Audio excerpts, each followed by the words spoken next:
Hey!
Your skill has increased.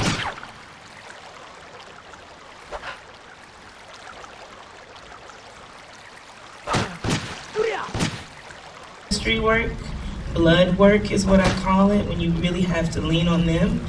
And there were times where, you know, the surrendering is so deep that I felt like I just had to truly listen to the ancestors and all their cries and their woes and everything that they've been through so that I could honor that. So yeah, that's what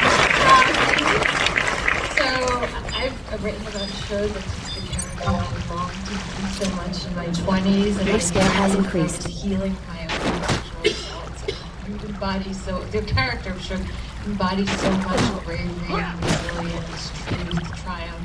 So my question for you is, because Shook holds the desires of so much of us in the audience, and your skill has increased. The story that Alice Walker gave us, and you gotta sing. So if you could just talk to us about, you've got the numbers, and you do it so beautifully. So how did you approach, being the character that everyone, like Mr.'s desiring, Celi's desiring, we're desiring, all of that. And then also, I know you have a musical theater background, and not everyone knows that, but like you just do such a your skill has increased. Songs. So just tell us about how you approach that. What did you, were you afraid of, and what did you get through to make Shig so powerful for us? Wow, my heart is pounding. Just like it was the day you called me. Your skill has increased. And said that you wanted me to be your Shug, my heart started pounding. Because when someone believes in you, you want to rise to the occasion for them. This man saw something in me that I didn't see in myself. But she scared the hell out of me. And that's how she stopped us. Because if the character doesn't scare me, then what am I adding? What am I bringing? Fear is something to overcome. if I can overcome the fear, then me playing this character, I get transformed. The audience has no choice but to transform. So I knew I had to do it because I was scared as hell. So I just went back into my, what I did in college, how I trained in college. It's like riding a bike, you never forget. I ran from music because I became a mother really young, and the music industry was just dark to me. Spiritually, it was dark. There was no protection. There was no union. I'm a mother. I need insurance. I need to make sure me and my baby are okay. And I just didn't want to go down that dark road, so I headed west and applied, went for my dreams and went away and literally forgot about singing. And I'll never forget, before my father passed, he died like 3 days before I had to sing his heart out here for a pimp at the hospital. We were singing about pimps and hoes at the hospital. But he said to me, and he sowed these seeds in me when I was really young, you're going to be one of the greatest actors alive, but wait until the world hears you sing.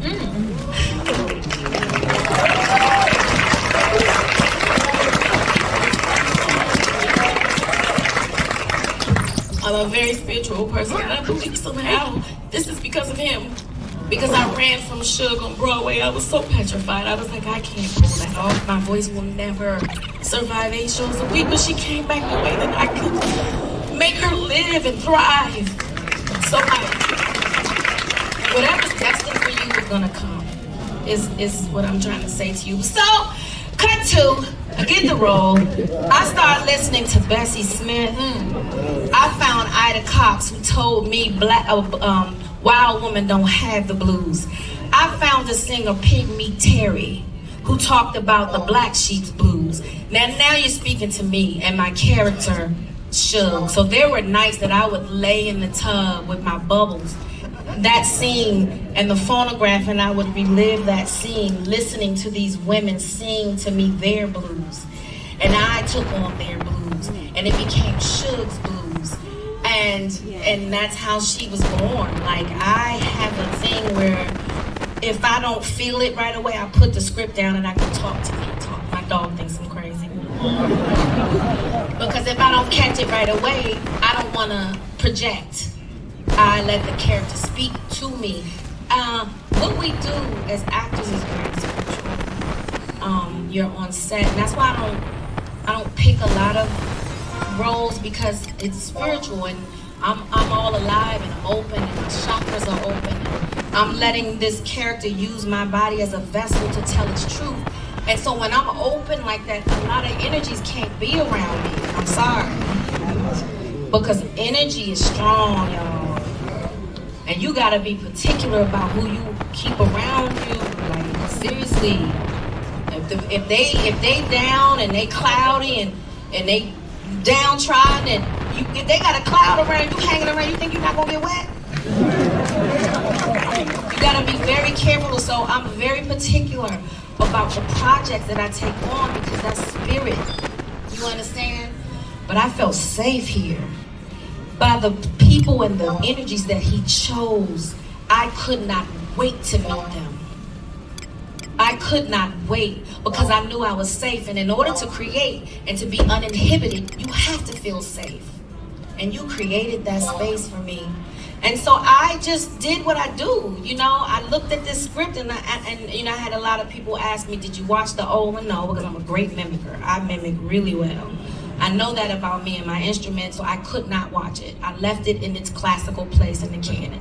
And I treated this script like any other script I would get. It was brand new. It was fresh. And for me, the exciting part was that a Black man was telling this story. Yeah. So now we get to own our narrative.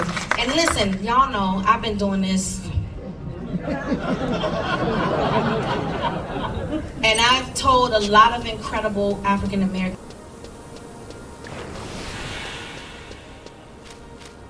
And listen, y'all know I've been doing this.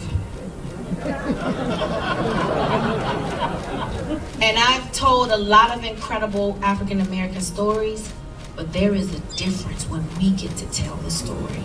And that is what you see and feel coming off the screen, because we aren't downtrodden. We aren't We have had so much happen to us. We turn our trauma into celebration. Hush puppies was used to keep the slave trappers from us. And what we do, dip those hush puppies in our black eyed peas and do the electric slide, eating our trauma. You know? So that's who we are as a people, and that's what you displayed. It's upbeat, it's vibrant, it's colorful. And that's why so much healing is gonna come from this color purple, because it's time, Black people. It's time.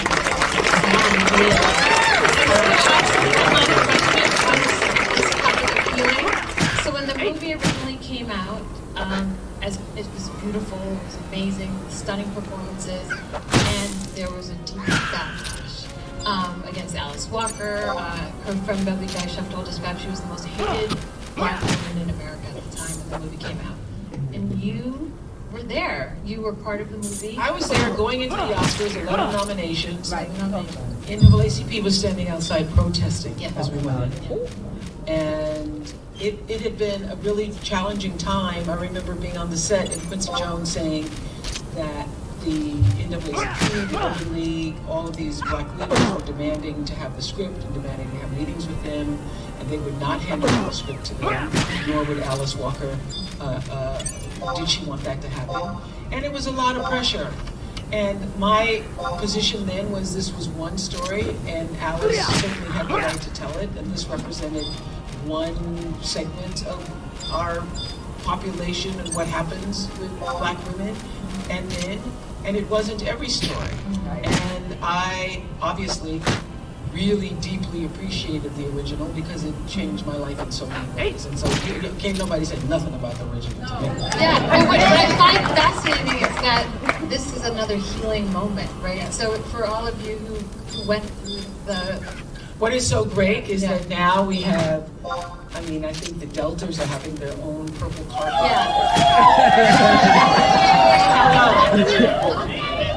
And the Divine Nine are all joining in, and the NAACP, everybody who before was questioning and not all in, they're all in, and it's wonderful to have this kind of support. It just speaks to the prophetic vision that Alice Walker had, that and we had to catch up with her. Yes. Well, I want to thank you all, and thank you. You just did an amazing job. I would say the two things that were controversial at the time were, of course, Celie and Shrim's love and the depictions of domestic violence, sexual violence.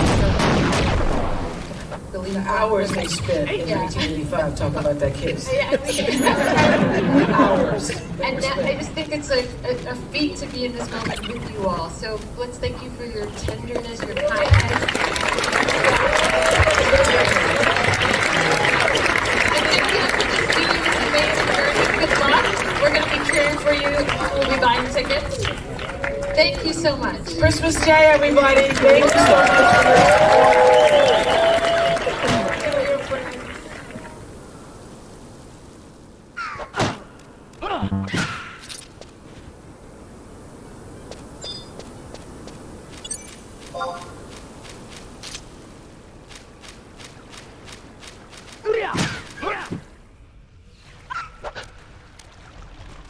So Oprah, I want to start with you. I remember years ago, even before the movie went into production, I had called you and you just inadvertently were telling me that you were talking to Warner Brothers and, dealing with the budget and, that you wanted more money, they wanted to give less. And in that moment I said, Oprah's producing this movie. I am. And it surprised me because the thing that came up for me was why? Being someone in your position and stature to actually produce the movie is one thing to lend your name to it. But why did you feel that you were like, no, I'm gonna roll up my sleeves and actually produce this and make sure this happens? Well, there's no question that Alice Walker is the mother of it all from her writing in 1982. But I feel like I am the godmother of it. And I thought that because if it was gonna go forward in another iteration, it was really important to me that number one, I find a way to be involved to support the cast and the team that was doing it, and to give it what it deserved. I mean, this did not deserve to be a $30, $40 million film. This deserved to be exactly what we created. And so that I'm in a position to be able to go back and say, no, we need more. And there were times that we needed to reshoot. We needed it more. And I would always be the one, Scott would say, "You go and ask." They don't want to tell you no. Your skill has increased. And ask, and not just ask, but he actually to position before the team why it was necessary. Not just Your skill for has increased. this story, but for our community and for what this story means in the culture. It was important to have what we needed. Right. And you felt like it would not happen if you didn't do what you did. Well, I feel like I played a role. The role, yes. I feel like I played a role. Speaking of playing roles, Fantasia, your husband and I are like, close buddies. We had a Zoom actually about a Your month skill ago. has increased. And just so you know, even when you're not around, he is like your biggest supporter. I mean, he talks about you. He just is so, not just in love with you, but just so much a supporter of what you do. Yeah, it's just not easy. It's hard to find sometimes. So when I found Your it, skill has increased. Amen. Speaking of which, one of the things you talk about is keeping faith in the trunk. So what does that mean, and how did you keep faith in the trunk? Fear in the trunk, excuse me. Fear, yeah. Yeah, keep faith in the front seat, fear in the Yes, trunk. yeah. When you're keeping fear in the trunk, how did you approach that as it related to playing Celia? Was there a lot of fear, and how do you manage it? Because everybody wants opportunities, but nobody really talks about the management of the fear that comes with those opportunities. yeah. Well, I think the fear for me was I was about to step on set with some amazing actors and actresses. And I know they say, well, girl, you can act, but I watched them, and a lot of their movies blessed me. And this was my first time playing in a big movie like this. And so I was fearful a little bit, and also fearful of going back into Celi's life. So I was about to walk away, that fear.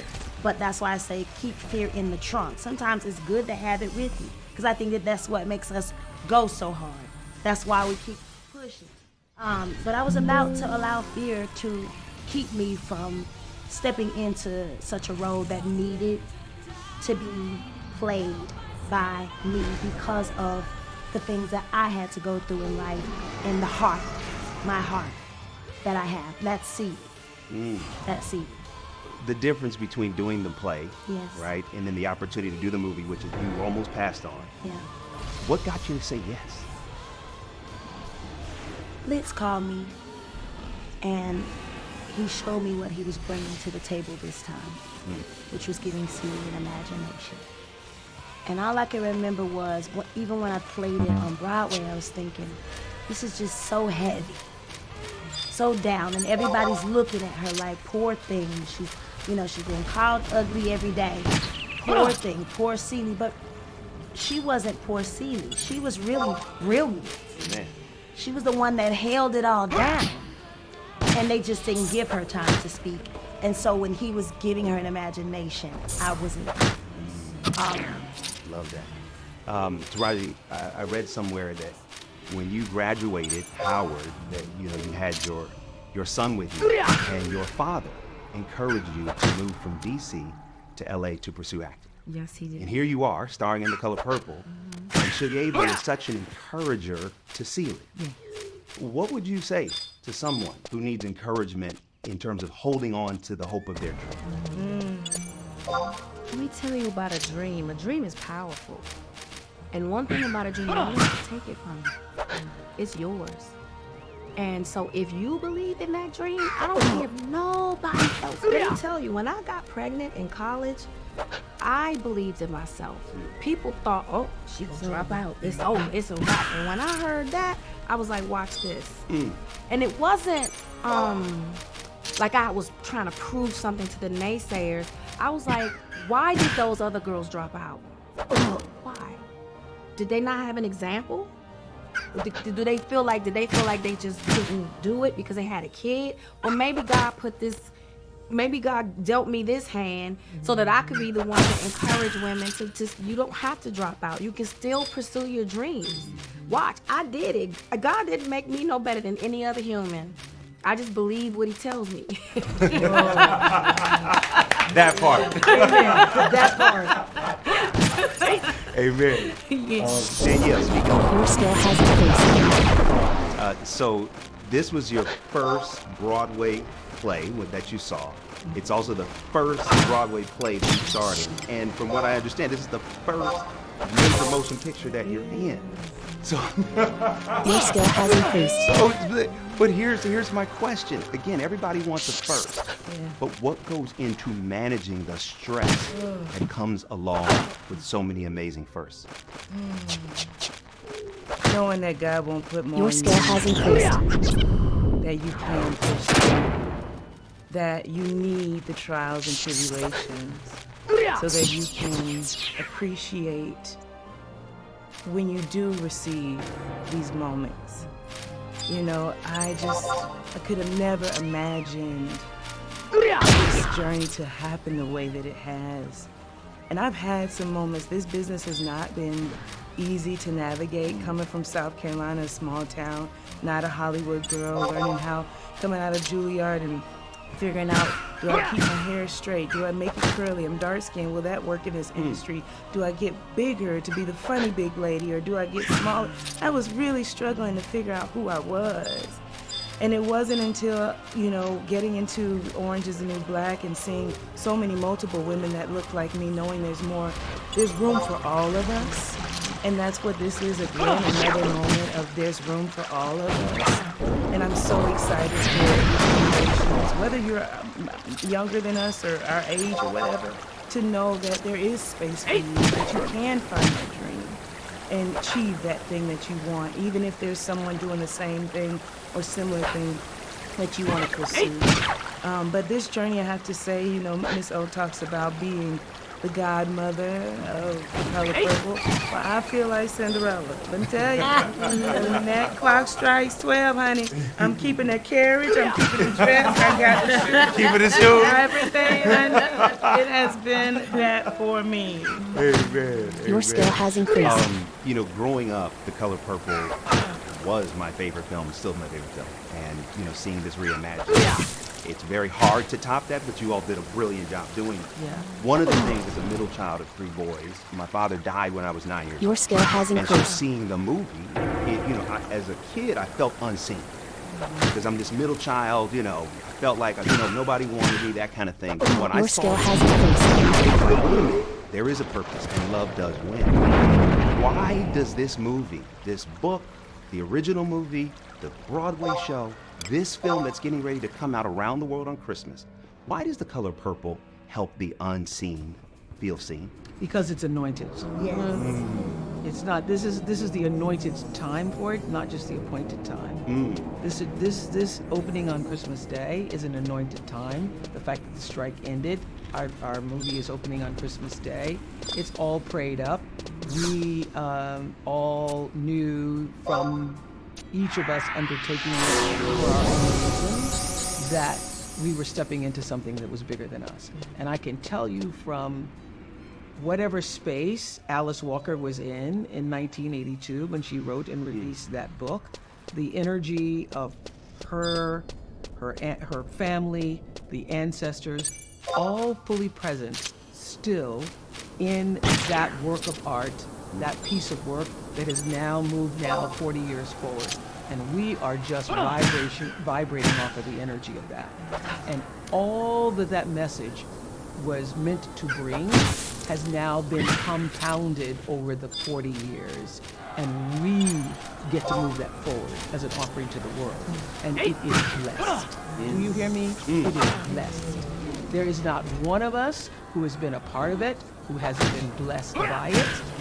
As Fantasia has testified, literally testified, she found her own healing in it. It heals, it brings hope, it lifts people up, it brings joy, because it's an anointed piece of art. It's an anointed piece of work. It's not just a, first of all, she was the first black woman to ever win a Pulitzer Prize, which means a bunch of people on a committee of white folks had to decide in 1983, this book is worthy of a Pulitzer. She was the first one. And so from that beginning to right now, it's blessed. It's blessed. No question. Last night, when you brought Blitz on stage, the first thing he said, look what God has done. What God has done. what have you all already seen God do? Well, I must say, that is also the last line of the movie when they're singing, "Look what God has done." Yes. That is, I mean, first of all, that scene. I mean, come on. Yeah. Come on. The last scene of the movie. Come on. Do you know that's the first scene we shot? Are you serious? Yes, that was the first scene we shot. Yes. I mean, you could just, I don't know what was going on set that day, but it was like, okay, wait, the Holy Spirit is here. Because the coordination and the lighting, and the tree, and the tape, unbelievable. I think it was the tree. That tree had. It was that when we looked over at all of us, it got quiet, and he said, "I feel it." We were all like, "Yo," we didn't want to like think he was crazy. He was like, "There's ancestors here, and if this tree could speak," and everybody was like, and then behind us were still slave houses. Where we were filming. Yeah, we were filming. And look at this. When you all see the final scene on Christmas Day, or that Christmas week, whenever you choose to see it, but Christmas Day opening is really important. I want to say to everybody listening, it's very important, and it's very important that this movie wins and succeeds. Otherwise, it's going to make it so much harder to get anything close to this done again for the next decade. But also, a part of that scene, on every table are quilts done by the hands of African American women. From the Gullah country, from South Carolina, from North Carolina, all those blankets are antique blankets done by the hands of African American women, made to look like tablecloths. And so, Which I all of the, stole, but I didn't. I know. I wanted one of those quilts too. They wouldn't have known. They would have known. I wanted one of those quilts. And so to just all of that energy coming into that space also blessed us. Speaking of blessing, how do you believe this movie will bless people who see it starting on Christmas Day? How will it help them in their journey with God and in their faith? I think Your skill has increased. And different from each. There's going to be somebody that relates to Cedar. There's got to be somebody that relates to Sushima, Shabega, Mr. Corey told his story today that really moved me. And Your skill has increased. His father. To be honest, the little girl in me was healed through Cedar. When I say, I was healed, and people are like, well, wait, you're married now, and you're looking good, and we thought you were. And I'm like, yeah, but I'm still working on some things. Because it's not easy. The little girl that went through so much, those things can hinder the adulthood. So in order to be a better mother, in order to be a better wife, in order to have certain relationships with some people in my family, I've got to heal and work out some of those things. So that's where it hit me. I think that everybody's going to take something different, not just men, women, young, old, black, white. I invited a bunch of people last night that were sitting on my row, my lawyer. He's a Jewish guy. He sent me a long email. And he said, I want you to know you guys did a great job, because it was something that I was holding on to, that I let go of last night. That's ministry. That's like, come on. So I believe that people are going to walk away healed, but everybody's going to relate to something different. Just reminding yourself it's your honor, the world didn't give it to you, and the world cannot take it away. And I think that's why all these women find it in themselves. They are their own heroes. They're heroes for each other. And I feel like that's what I want people to take, is the hope that they can continue to keep going, faith, no matter what happens, you're going to be all right. And yeah, that'll be a sight to see within our people, to hold on to that, especially with such a crazy year. I would like to hope and pray That people know and understand that we don't have space for cancel culture in humanity. Because if Mr. was a real man today and all of what he did to Celie was blasted all over Instagram, he'd be canceled. But what a horrible ending for him, because then there's no time for him to redeem himself, for him to own up to what he did wrong and make amends. How can we judge people? Who are we to say one sin is worse than the other? How do I throw a stone and I'm living in a glass house? We all live in glass houses. If Jesus can forgive, what makes you think you can't? Come on now. Come on, Bishop. I told you, preaching all day. Okay.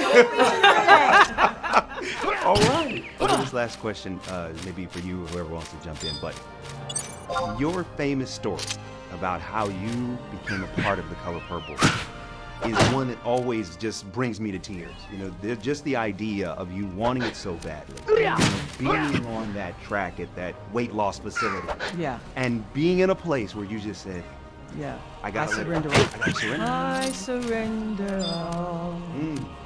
I surrender all to thee, my blessed Savior. I surrender all.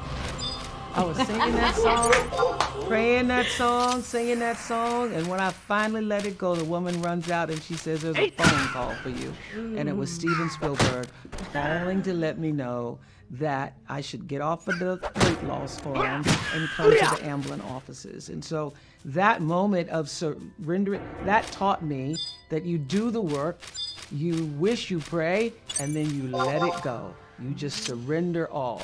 And God can dream a bigger dream for you than you could ever dream for yourself. That was the lesson I got from The Color Purple. And so what The Color Purple taught me is to hand my dreams over to God. I actually stopped dreaming. I stopped dreaming. And I said, God, you tell me what the dream you have for me, what you want that dream to be, and I will just live the dream.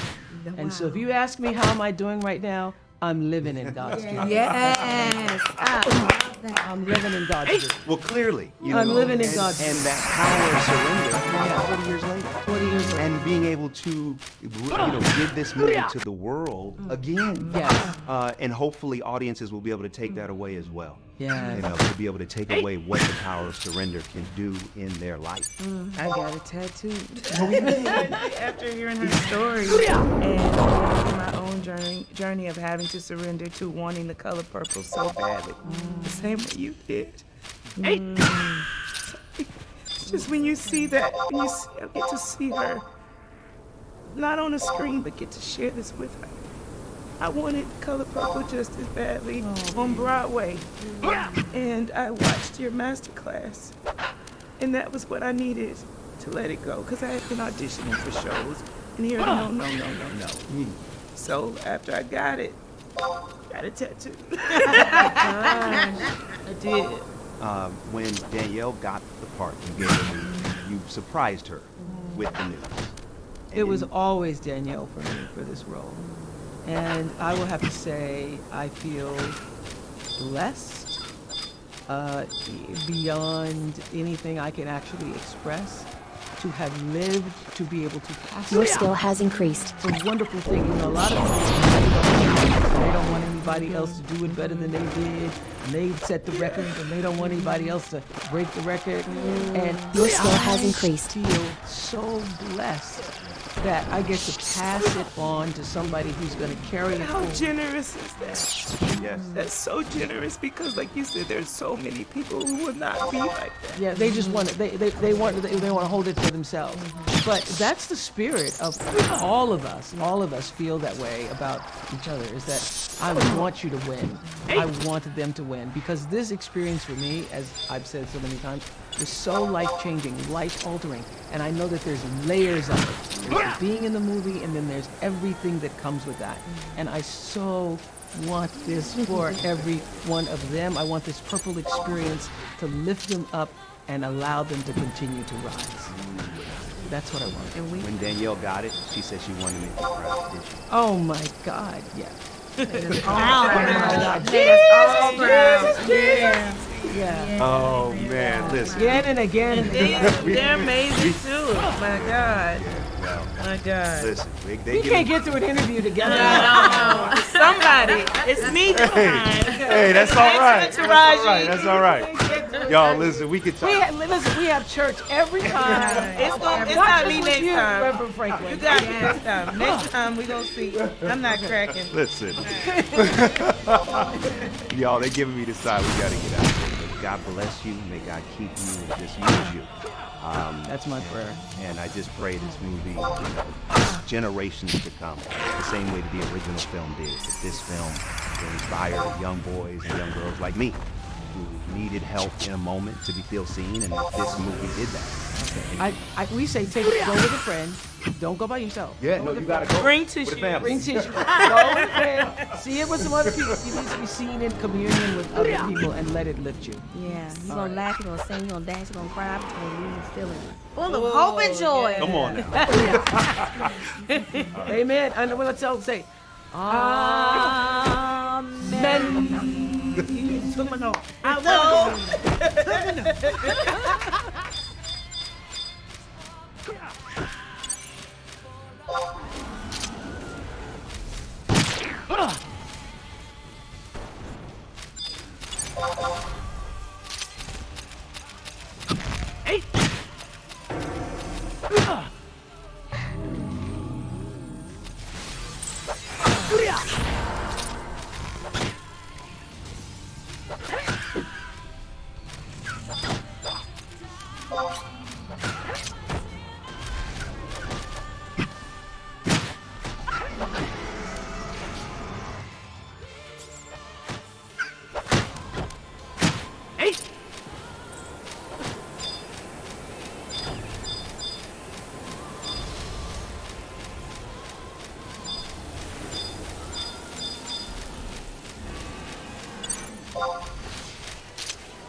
You've been examined.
Your skill has increased.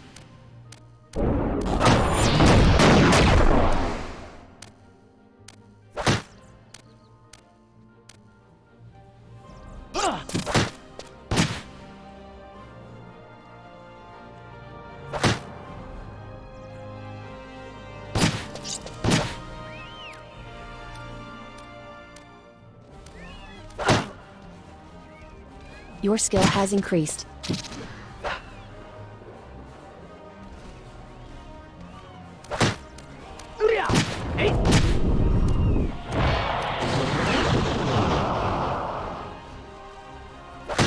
Your skill has increased.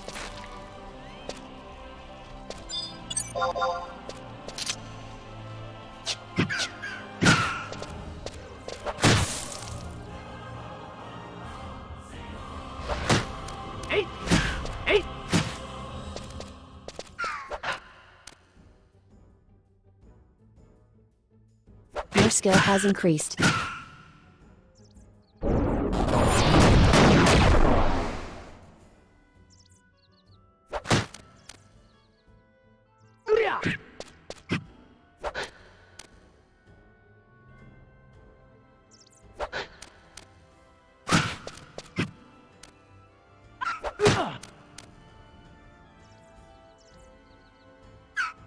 Your skill has increased.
Your inventory is full.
Your skill has increased.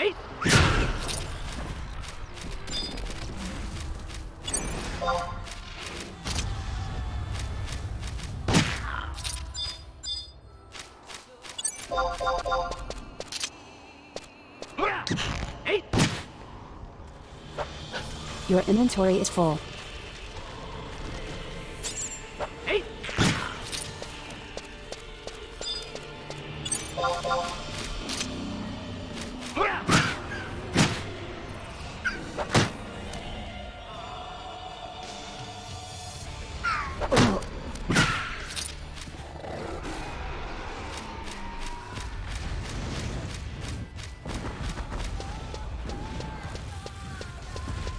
Your inventory is full.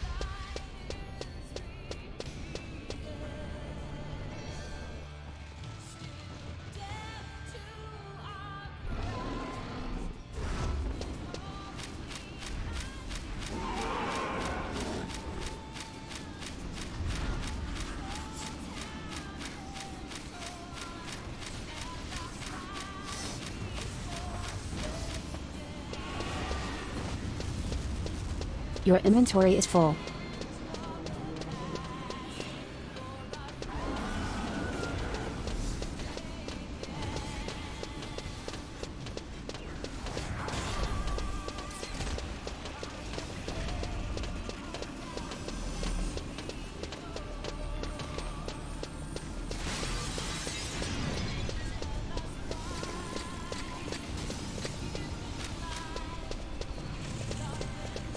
Your inventory is full.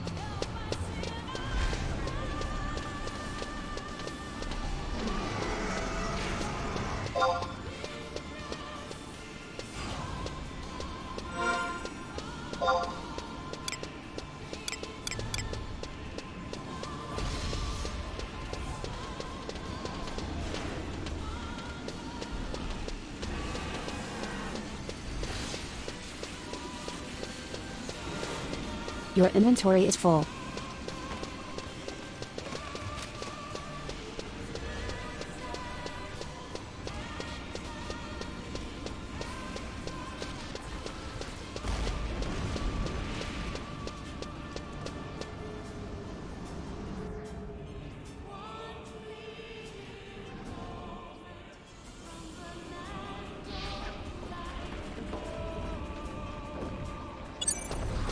Your inventory is full.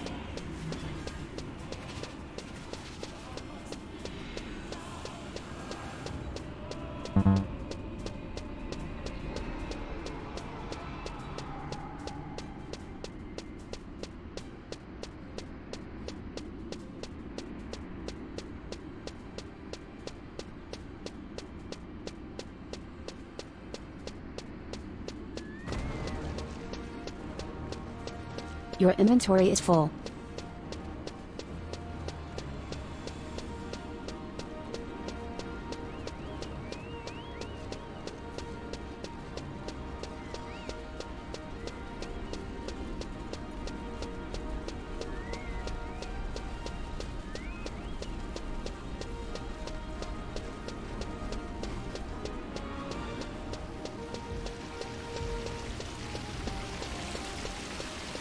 Your inventory is full.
Your inventory is full.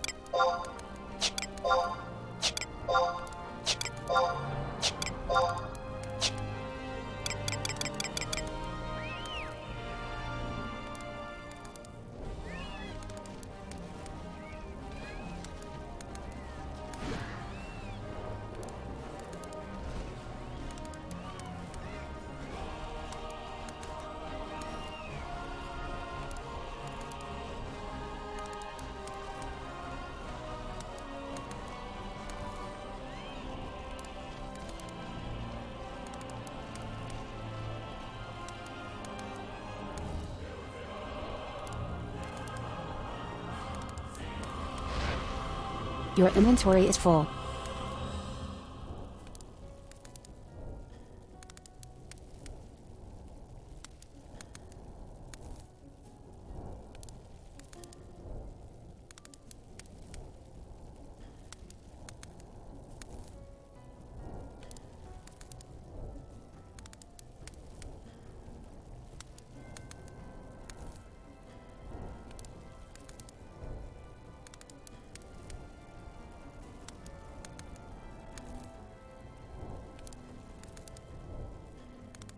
Your inventory is full.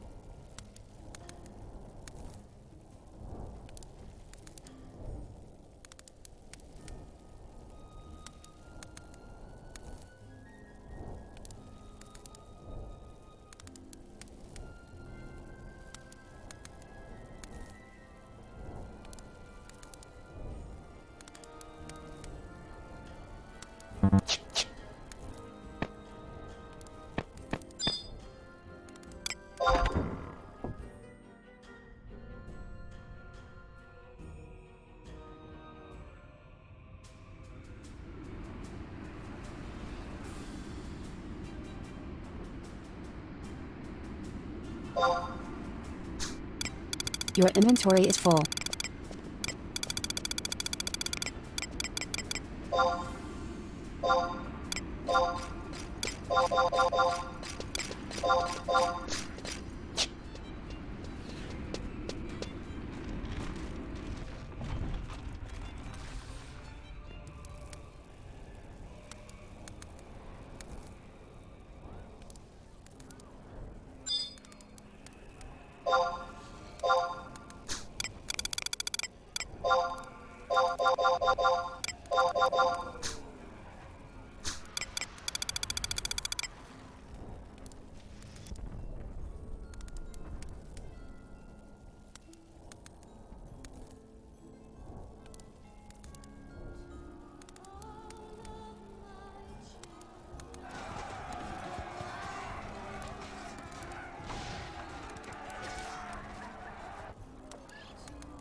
Your inventory is full.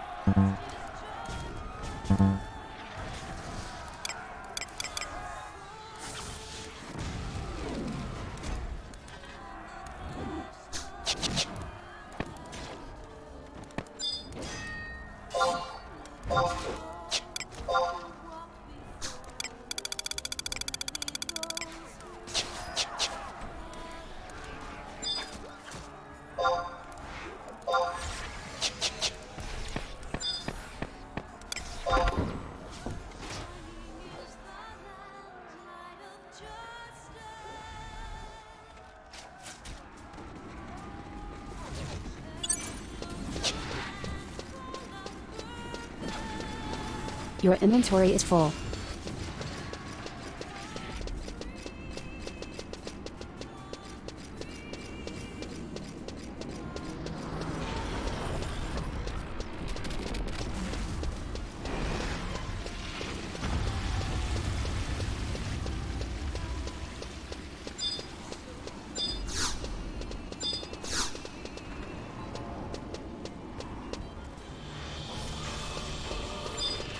Your inventory is full.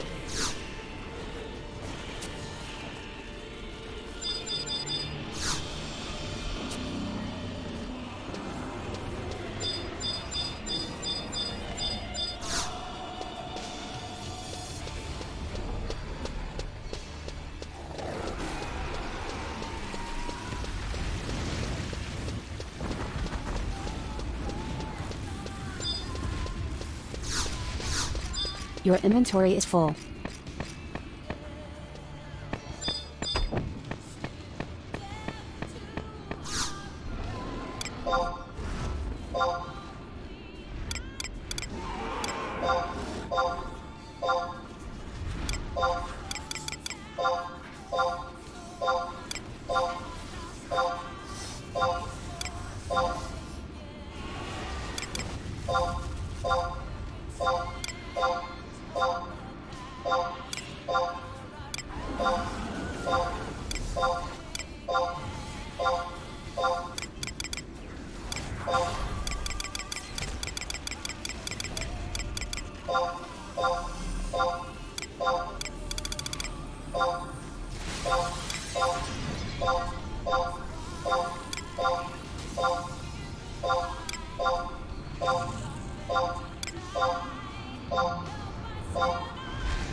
Incoming tell.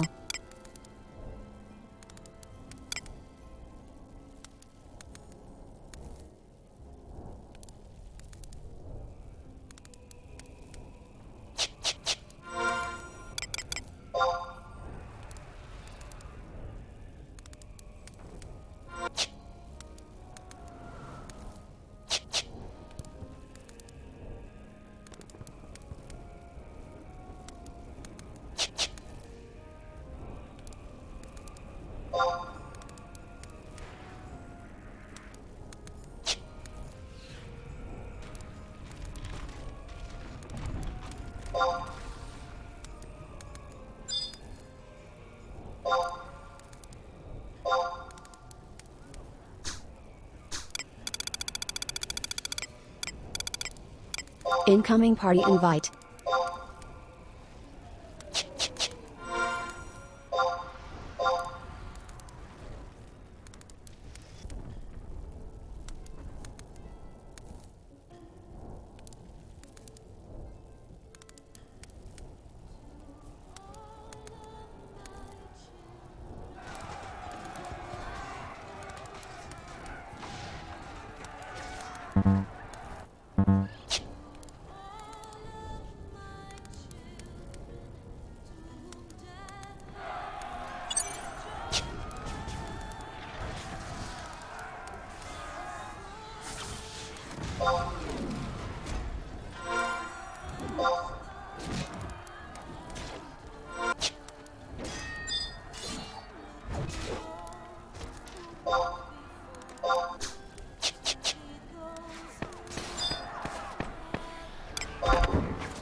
You're being talked about.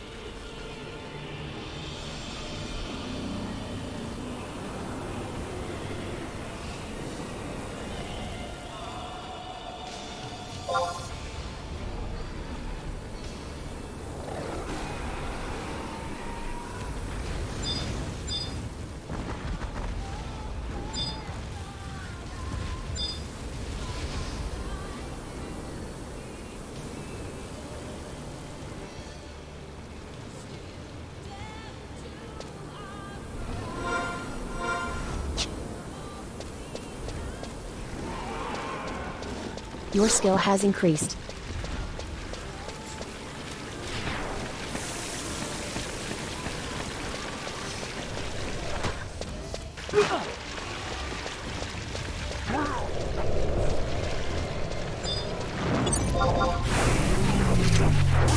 Your skill has increased. You're being talked about.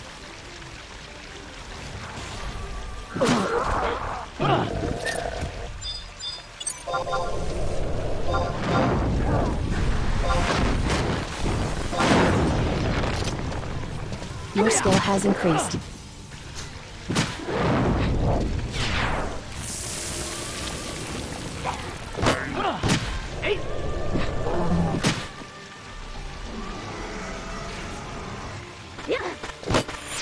Your skill has increased.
Your skill has increased.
You are being taught that your skill has increased.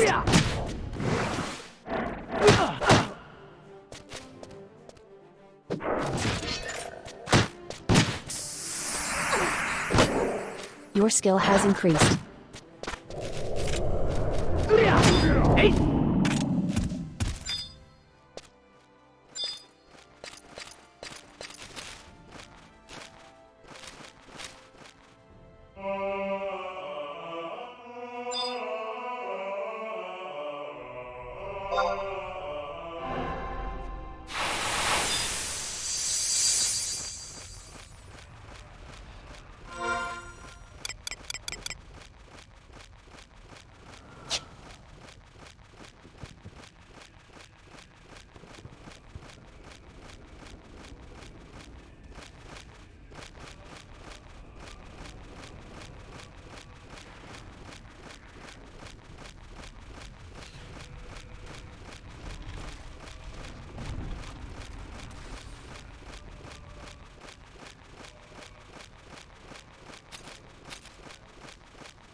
Your skill has increased.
Your skill has increased.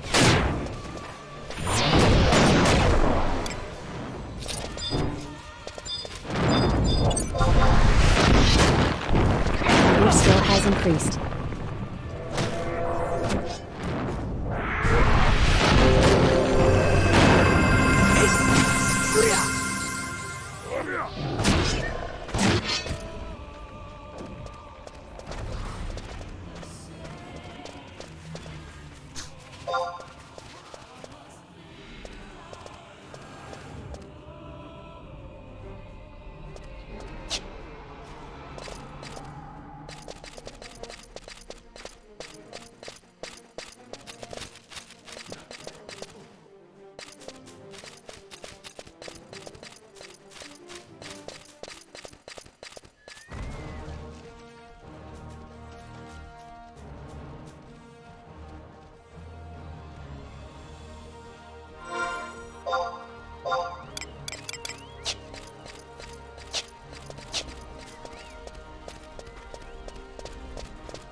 Your skill has increased.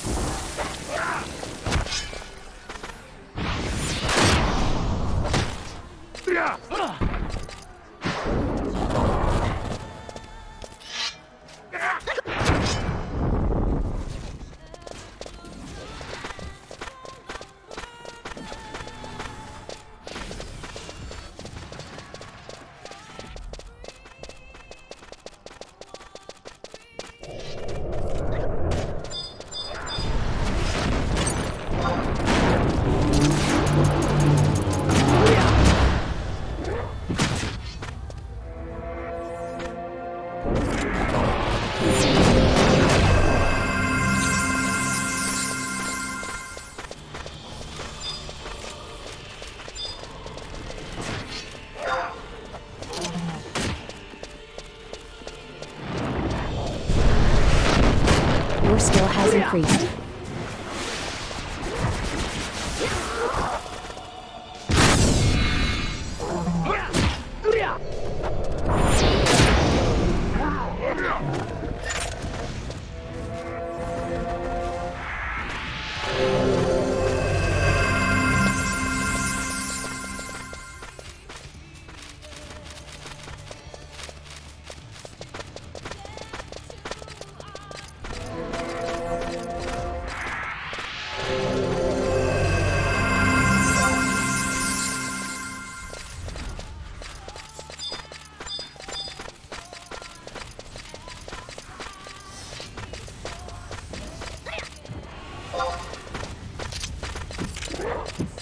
Your skill has increased.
Your skill has increased.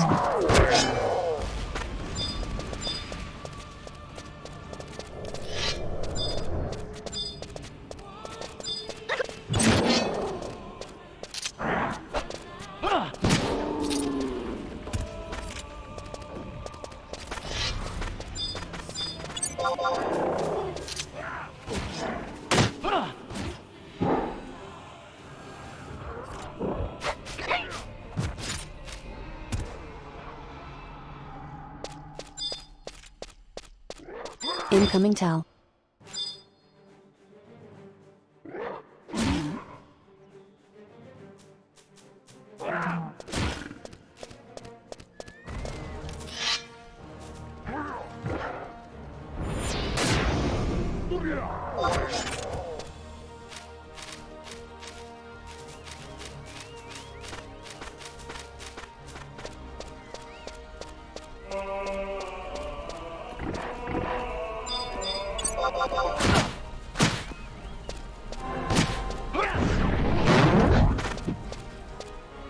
Your skill has increased.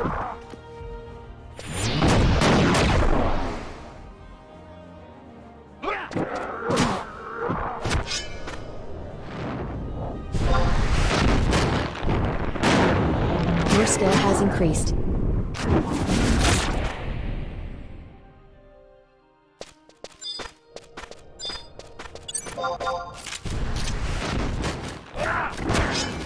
Your skill has increased.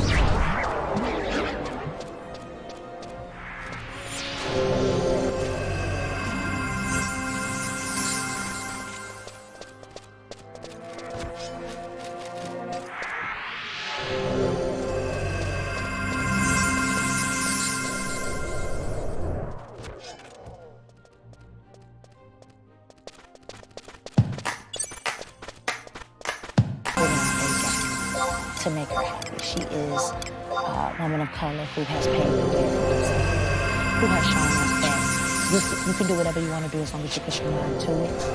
Nobody stopped her. Nobody stood in her way. She knocked down some doors, but she did it. So for us, we're going to knock down doors with this movie for her and every other Black woman. The color Your purple inventory and is its full. legacy means the world to me. I mean, when I talk to my grandmother about what this film means to her eyes light up. And when I look at my grandmother, she is a figure who is just has so much wisdom and strength and courage. And I think that that is something that this film represents. Obviously, you're gonna get so much joy from this movie just because of how beautiful it is. And I hope that Your we inventory is full. capture the essence of the original film while giving some people this fresh new perspective and this new feeling. I think the aesthetic of it is going to be crazy, and the music mixed in is amazing. On top of this incredible, talented, like crazy, legendary cast, I think that people are going to really enjoy it. Oprah said it to us actually on the day that we did Your our inventory read-through, is full. how this is a gift, and we have to acknowledge it as a gift because we change lives with this gift. And you really hope to do that with every project you work on. Some are a bit more special than others. This feels like one of those very special ones that I know that many generations will view, and they will see who we are, and the stories we're trying to tell about our families, their triumphs, their Your inventory is full. tragedies, their losses, the joys, the way we dance, the way we move, the way we love, the way we fight to love each other.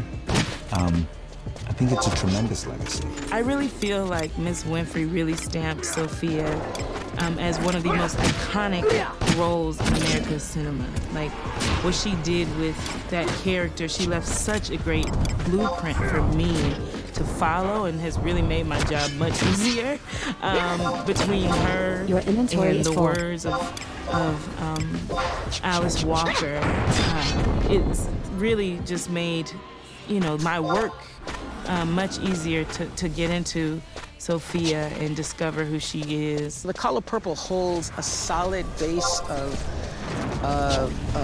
spiritual and emotional power for me, and in just every way. So to be, it's absolutely a full circle moment for me. Your inventory is full. Who wanted more than anything in the world in 1985 to be a part of this film, not knowing one human being in the film industry, and having this role come to me, and now being able to full circle put it back out into the world in the form of a musical. Nothing means more to me. I hope it does what the first one did. It brought families together. It had everybody talking. There was dialogue left and right, just talking about what they would have done, what they think they would have done, how they would have played the situation, their faith in God, how they hold their faith up. People probably going through the same thing right now to look at that and pull strength from what they see out of the movie and see how she becomes victorious and gets on her own feet or whatever. So I want everybody to look at this, knowing somebody in a situation like that, or if they're in a situation like that, to look at this and pull some strength out of it and become victorious. Your inventory is full. Interesting. I would say you know, it's Oprah, it's Scott, they all talk about all things purple, right? Like divine. And I don't know what the legacy means to me at this point because I'm in it, you know? I think it's one thing when you can sort of step away from it and look back on it. I wonder what that's like for Scott, for Oprah, for Alice, Miss Walker, like what that is just like Your inventory is full. to see something and it become an incredible piece of art, and then see that change, and then that's an incredible piece of art, and so they're still in it. So I'm like, do they know what the legacy is? You know, so I can't. I'm just joining this family, and I feel so blessed to join the Color Purple family. I think it's endured and it's relevant today because I think most people at some point in their life can relate to feeling disenfranchised and feeling inferior to someone or a power that be, whether it be family or work or school. People can relate to being an underdog, and I think this film and this story is so special because you meet Celie when she is young, when she's going through the trusses of that, of what it looks like to be abused as a young kid, and then you see her grow, and she keeps growing, and you grow with her. And I think it's very rare that you get to watch somebody live a spectrum of a full human life and watch them grow and along with her. I think anything that has a depth of humanity that expresses something that is universal while tapping into the questions of the time we're living in. So it is current.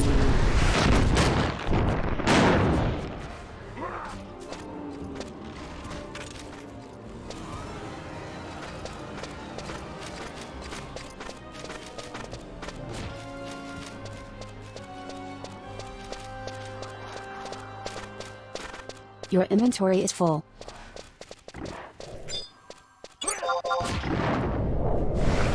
Your skill has increased.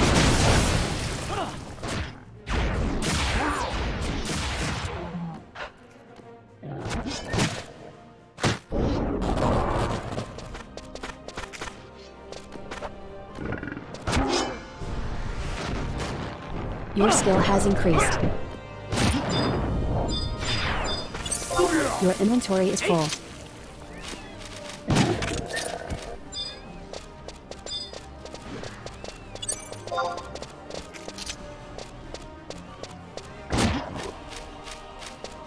Your skill has increased.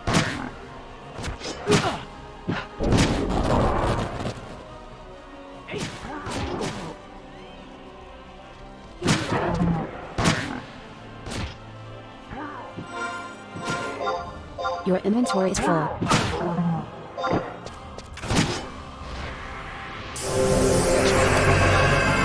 Your skill has increased.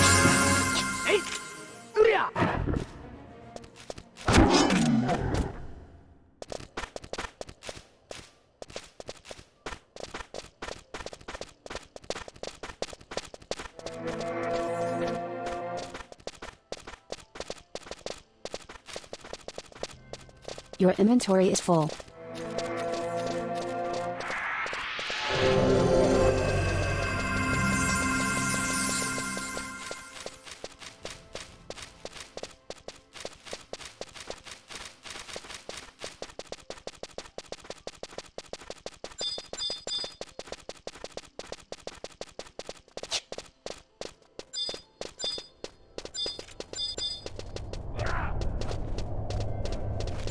Your inventory is full.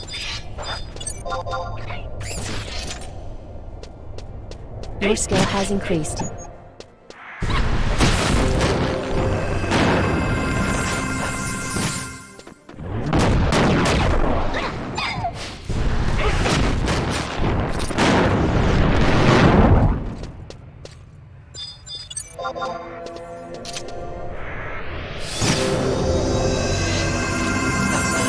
Your inventory is full.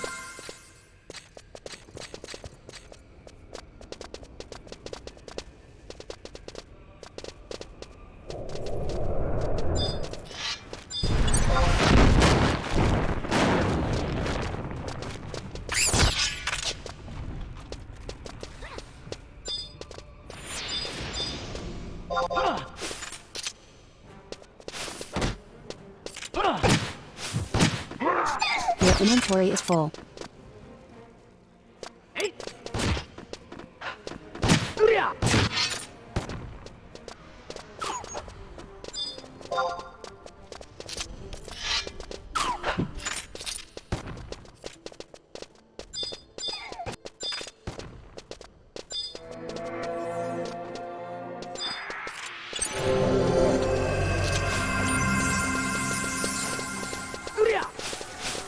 Your inventory is full.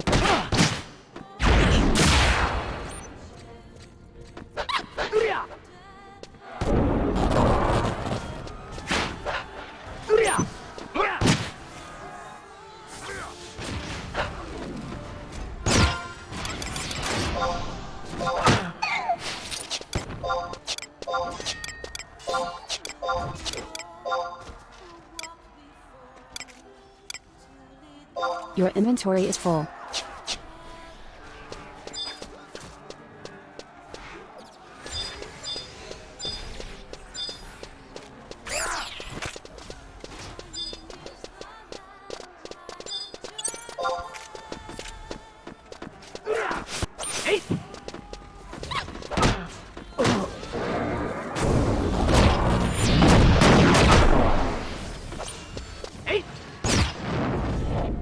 Your inventory is full.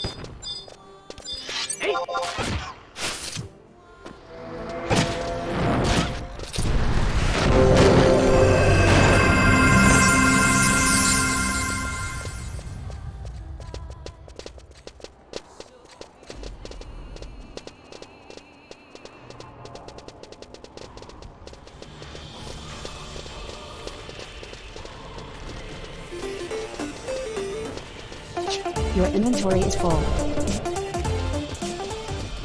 Alright guys, welcome back to another video. I'm still fighting a little bit of sickness, but I'm definitely feeling a lot better than I did last week, so I appreciate everybody sticking with me as I did miss 2 days of news. Thursday and Friday, there was a lot of stuff that did come out, and you wouldn't expect that at the end of the year going into Christmas. I mean, this video right now is coming out on Christmas, so Merry Christmas to everybody out there. Your scale and has we have increased. a lot to talk Your about, some inventory is catch up, full. and just some stuff that happened over the weekend. And lots of interesting news that's occurring during Christmas, over the Christmas break, and going into the new year. So it's just non-stop this year, 2023, heading into 2024 with crazy news, and a lot of that has to do with the Insomniac leak. I mean, the Insomniac leak happened. I don't think anybody expected this to be such a massive piece of gaming news at the end of a year like this. Probably the biggest hack in gaming history, maybe one of the biggest news stories ever to hit the gaming industry, with just the sheer amount of information that did come out from gameplay demos, game files that people are now hacking and playing them way before obviously Insomniac is ready to show it off and have people play it, specifically with Wolverine, seeing stuff for like Spider-Man 3. Like, it's just absolutely insane. We've seen their strategy with PlayStation Plus. It seems like essentially they are exactly going to be following the Xbox strategy, which is not something that is surprising to me whatsoever. I've been calling this now for years. They have to move forward and do what Xbox does if they do want to continue to compete, because it's costing way too much to make their games. But we have this here, and this is something that relates to Xbox, and it shows just how much people look at Ninja Theory and their graphics and how they do things, and how impressed these other studios are that they want to make their games similar. So this is from Idlesoft and AltShare. It says Insomniac Games is targeting Hellblade 2's like photorealism for Wolverine. Insomniac Games has been the target of the ransomware attack, and in one of these leaked slides in their showcases, they say that Hellblade 2, they showcase Hellblade 2 as Insomniac Games' visual target.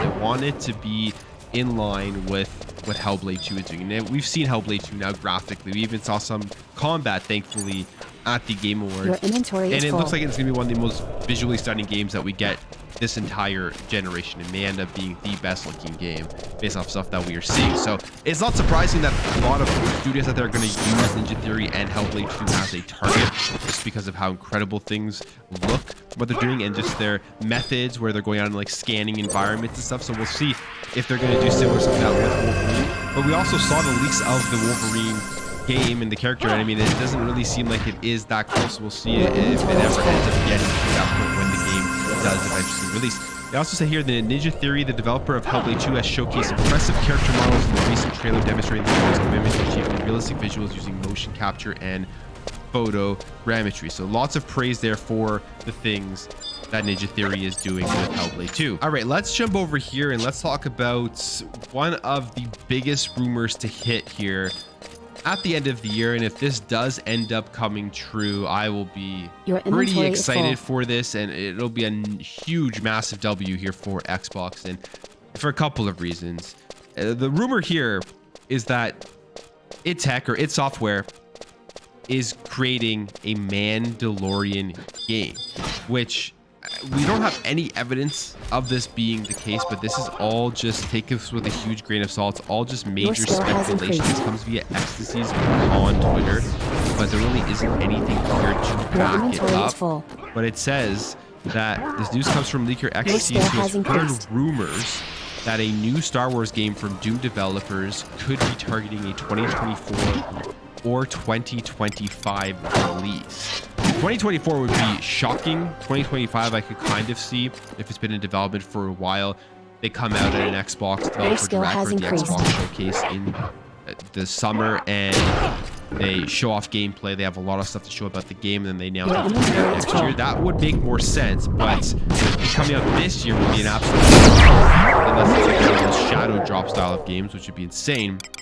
So I'm not sure how much I believe that, but again, this is just a rumor. It says, well, this is just a rumor for now. The idea is certainly interesting. Earlier this year, an EA technical artist released a concept art for a Mandalorian-themed game, which looks stunning. If id Software is indeed developing a Star Wars game, they will be using their in-house id Tech 8 engine, providing the engine which the universe of Star Wars can lead to splendid results. And I think it would be insane to see what id Software could do with a Mandalorian game. We've seen what they do with Doom, right? And then using that id Tech and bringing it into this world, I think there would be some insane stuff that could come out of it. And graphically, gameplay-wise, that would be amazing. So I hope that this is something that does come true. I would love to see the Mandalorian come into a video game. It's funny because we're in this time, this era of gaming where licensed games are actually exciting. They're actually all the rage. Everyone is Your talking inventory about is licensed full. game. When a licensed game gets announced, like we just had Blade announced, now we have Mandalorian here in the rumors. You have Spider-Man on PlayStation. People are excited to play these games because they're ending up being very good games. I remember back in the day when I was growing up, licensed games were those games you would just look at and you knew right away that they were going to be trashed. They were throwaway. You would ignore them. You would probably end up not playing them because it would be wasting your money. And we're in a completely different era here of video games where licensed games are becoming some of the better games out there. So I Your hope this is inventory is true. full. It would just be an insane additional game to the Xbox catalog coming into Game Pass, obviously, and just a huge W for Xbox going into 2024 and 2025. We haven't heard anything about developer direct yet. I'm assuming there is going to be one in January, and maybe that's where we'll first hear and see something about this Mandalorian game that Xbox is working on. All right, there's a lot to go over here. Let's stick on some Xbox stuff here. Let's Your talk inventory about is some full. Arc 2, because this was shown off a long time ago, and we remember Vin Diesel in the trailer and everything, and we really haven't heard very much about Arc 2 recently.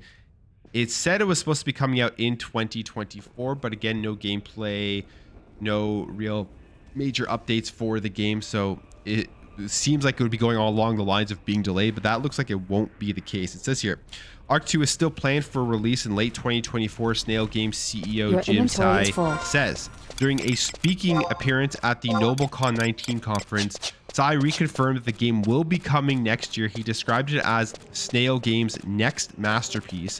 We'll also be talking about annual DLC plans You are being talked through about. 2029. So there you go. That's another huge game that is going to be an Xbox console exclusive coming in 2024, at least according right now. Things always can change when it comes to these games. They Your always can get inventory delayed is at the full. last minute, and I think that's okay because we want these games to come out in a good state. But as of right now, that's another game added to the roadmap, added to the slate of games coming to Xbox in 2024. Let's talk here about some Xbox leadership changes. There are a bunch of Xbox leadership changes that were announced. We know Bobby Kotick is leaving at the end of the year, and this is now official. He is going to be stepping down officially on December 29th at Xbox, and there's been a whole change up Your here in inventory terms is of full. Activision Blizzard executives and where they're reporting and where they are in the hierarchy of Xbox. We'll just quickly go through this. It says Microsoft has not appointed a direct replacement and instead has rolled the suite of Activision Blizzard executives, including Blizzard president Mike Ybarra, Activision Publishing President Rob Kosich and Activision Blizzard Vice Chair Thomas Tipple under Microsoft's Game, Content, and Studio President Matt Booty. So Matt Booty, we already know he got a huge promotion a couple months ago. Him and Sarah Bond got moved up the chain. And now Matt Booty's getting even more responsibility with some big people under him, like Mike Ybarra, who is Blizzard's president, Rob Kosich, and Thomas Tipple, all going to be reporting up to Matt Booty, who is going to be essentially in charge now of the entire Xbox Game Studios, Activision, Blizzard, Bethesda, Xbox Game Studios. Like, he has a ton of responsibility here to make sure that games are being completed and released in a good way, in a good fashion, quality, hitting deadlines, meeting budgets, doing all of this stuff. He has probably the most important role right now at Xbox, even more so than Phil Spencer, because Phil Spencer is the head CEO, I get it, and he is the top dog and he brought Xbox to where it is, but he is going to be counting on Matt Booty to make sure that everything is running well within the game studios under him. So he has a massive, massive job here, and it's gotten even bigger with people under him. This year, Kodak's departure comes just 2 months after some big Xbox leadership changes that saw Sarah Bond being promoted to Xbox president, leading all Xbox platform and hardware work, and Matt Booty promoted to the president of game, content, and studios, including overseeing Bethesda and ZeniMax Studios. Now Booty is getting even more responsibilities with Bethesda, Activision Blizzard, and Xbox Game Studios all under his watch. So it's crazy. He has a huge role here. Now, the other big change here, the name that people will know is Lulu Meserve. She will be leaving, and everyone loved Lulu in the lead up to the deal closing just because she didn't hold back anything. She was very honest on social media, and she's actually going to be leaving at the end of January, which is unfortunate for people that liked her.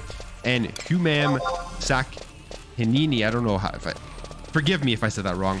Vice Chairman of Blizzard and King will also depart at the end of December, and a number of Activision Blizzard executives will depart in March too. So there's a bunch of executives here. I'm not going to go through them all. They will be departing from Activision Blizzard. A lot of people are leaving. Xbox is kind of restructuring where their management is, and they're going to move forward from there. So some interesting stuff. The other big thing here is that additionally a memo from Matt Booty announced some of the changes taking place at ZeniMax and Bethesda, including that Jill Graff has been named the new head of those studios. So Graff worked on the integration team when ZeniMax and Bethesda joined Xbox back in 2021 and will lead the studio's development team. So we will see how this all works out. Like I said, Matt Booty has a huge role right now, and if games come out, if there's another Redfall situation where a game is released in a terrible state and Phil Spencer is being forced to go out there on podcasts and explain what is going on, the reality of the situation is it falls on him because he is the head, but Matt Booty is going to be taking the brunt of making sure that those games release in a good state. So Xbox Game Studios are in the hands of Matt Booty right now. We'll see how he does in 2024 and beyond. I feel like most games are already in development. They're already moving along very well. They already know where everything is, and I don't think there's really anything to worry about for the next couple of years just because of how many studios and how many games they have in the works. So once they start working on new stuff, then things probably will get more interesting. All right, let's jump over here. Let's talk about another major hack that actually got stopped here, and this time it's with Ubisoft. So Ubisoft fought off a mega hack, it says, or at least that it claims, as following the devastating ransomware attack against Insomniac Games that saw more than a terabyte of data leaked online, including a workable build of Wolverine. Other developers are understandably bolstering their cybersecurity efforts, and it's been claimed that just days after Insomniac Games was breached, Ubisoft also suffered from a malicious intrusion, but this story has a more positive ending. It was said that Ubisoft's cybersecurity teams reportedly cleaned their systems of the threat actor before a substantial amount of data could be stolen. So Ubisoft did what PlayStation needed to do, which was stop this hack from happening once there was an intrusion. And basically what they did was they stopped an attempt to take 900 gigabytes of data, which would have been another massive, huge thing happening at the end of the year, where we would have probably learned about all of the upcoming stuff from Ubisoft, all of their secrets, all of the things that they have working on that we don't know about. But apparently that has been stopped here, and Ubisoft was able to make sure that nothing got out. So that's a positive story, I guess, when it comes to these companies beating off these hacks. And then you have Sony and PlayStation, where everything got out, and we have more information about some of the stuff that did come out here. And that is specifically, Your it looks like inventory they're is full. planning on more layoffs and potentially closing down an entire studio, which is kind of shocking to think about, because this comes from an Insomniac league, and Insomniac makes great games. They make games that have sold well. They Your have skill has Spider-Man, increased. one of the most popular IPs in every form of media, across any form of media, one of the most popular characters you could ever have. So you would think it would be, it's super easy for them to make Your money hand inventory is over full. fist. They would never have to worry about layoffs, never have to worry about potentially closing down the studio. We did see some numbers on how much it actually costs to make some of these games, and it was pushing over 300 million to develop some of these games from Insomniac, which is astronomical.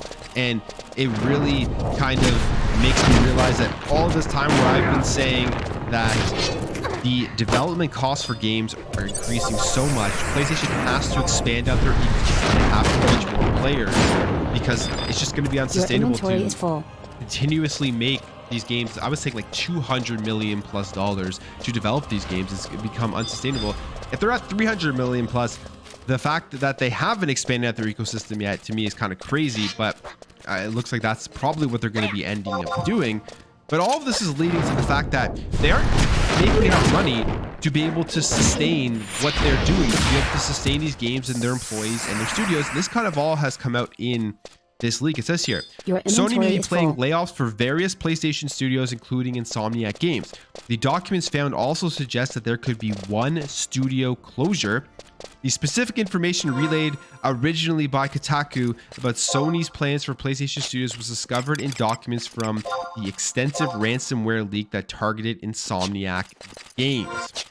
Now, these key statements here were posted on Twitter by PostUp, and this is what they say. It says that to remove Your inventory 50 is to full. 75 people strategically, our best option is to cut deeply into Wolverine and Spider-Man 3, replacing lower performers with team members from Ratchet and new IP. And this is a note attributed to Insomniac Games CEO Ted Price. So, I mean, the only reason you're cutting 50 to 75 people is because your profit margins are too thin.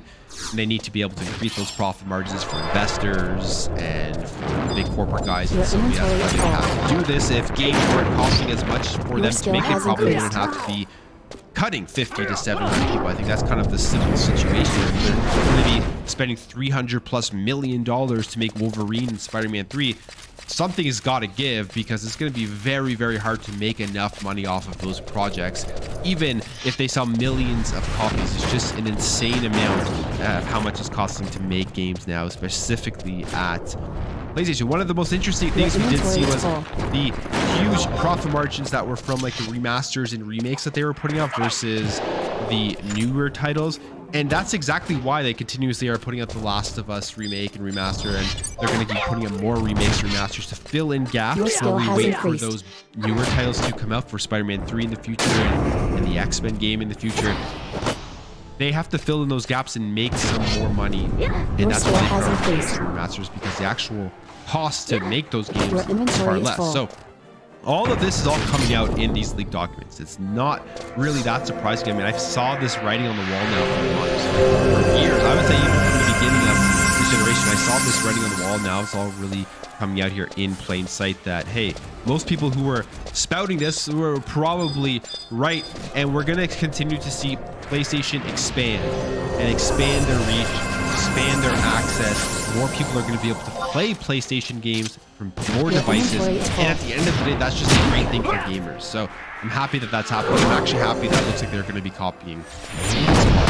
Now, another thing that did come out here is that they're looking to potentially sell their games in parts for $50 each, raising the overall prices to $80 to $100, which is just absolutely this year. I mean, we've seen the numbers. It's a minority of people that buy their first-party games. What makes them think that they're going to go out and spend $150 on Spider-Man 3? And the reason I say $150 is because we have this from these documents. It says, chief among these leaks is an internal presentation that reveals not only is Sony planning on increasing game prices again from $70 to $80 to $100. They're also planning to release the next Spider-Man game in 3 parts for $50 each. It's just crazy. So that means that apparently it's going to be 2 parts for the main game, and then the multiplayer will be sold separately for a grand total of $150 to get full access to Spider-Man 3. Now, again, these are from these leaked documents. Things change. Who knows if these are just spitballing documents? Are these set in stone? All that needs to be kept in mind whenever we talk about this, because things change, and maybe this was just an idea that was put out there. But I mean, this would be a terrible idea if it did come to fruition, and I hope Sony doesn't do this. I almost think that they're not stupid enough to do this, but I mean, they've done a bunch of stupid stuff, so you never know who if this is something that does come to fruition. But Spider-Man is such a popular IP. It's like one of those games you could potentially take that risk with charging more. I think there would be a fair amount of people that would still buy it, but 150 is just astronomical, and I think that would cut into a lot of people actually buying that game on day one. Now, finally, Insomniac did respond, and even with all this information we're getting aside, obviously, for the people working there, it's been brutal. Like, they're going into Christmas having to deal with this, so you gotta feel for them. I mean, nobody deserves this, but they did respond to it. They said, "Thank you for the outpouring of compassion and unwavering support. It's deeply appreciated. We're both saddened and angered about the recent criminal cyber attack on our studio and the emotional toll it's taken on our dev team. We have focused inwardly for the last several days for support from each other. We are aware that the stolen data includes personal information belonging to our employees, former employees, and independent contractors. It also includes early development details about Marvel's Wolverine for PlayStation 5. We continue working quickly to determine what data was impacted. This experience has been extremely distressing for us. We want everyone to enjoy the games we develop as intended and as our players deserve. However, like Logan, Insomniac is resilient. Marvel's Wolverine continues as planned. The game is in early production and will no doubt greatly evolve throughout the development, as do all of our plans. Your inventory is full. While we appreciate everyone's enthusiasm, we will share official information about Marvel's Wolverine when the time is right. On behalf of everyone at Insomniac, thank you for the ongoing support during the challenging time." So there it is. And one thing I do have to say that is absurd, that from what we've seen from this leak and everybody talking about Wolverine, is people taking this leak from Wolverine and then making jokes or comments about it in the sense that they think it's going to be like the final version of this game. This version that we're seeing out there on the internet is so early, and this game isn't coming out until like 2026. It's going to change vastly from now until its actual release. So judging Wolverine based off of these leaks to me is just absurd. It makes no sense. But I mean, at the end of the day, again, this has been probably the biggest gaming news story of the year, of the last couple of years. Even when you think about things like these acquisitions and acquisitions, that's up there in terms of the magnitude of an effect that this could have on the industry. Now we're even seeing these hackers go out and try to get Ubisoft, and we're going to see this continue with all these major companies and developers, where these hackers are going to go in there and try to get these huge files of information and just dump them on the internet. Obviously, the personal information stuff is the saddest part about all of this, and nobody's going to be reporting on that. But I mean, we're going to talk about the leaks. The leaks are out there. We talked about the leaks with every other leak that happened. There were criminal leaks when it came to Capcom, when it came to GTA, when it came to the Nvidia stuff. I mean, these are all hacks, right? So it doesn't make the Insomniac one any different, but of course it is hard on their employees. But I will end the video there, guys. If you did enjoy this video, make sure to hit that thumbs up. If you are new here, hit that subscribe, and I'll catch you guys in the next video. Your inventory is full.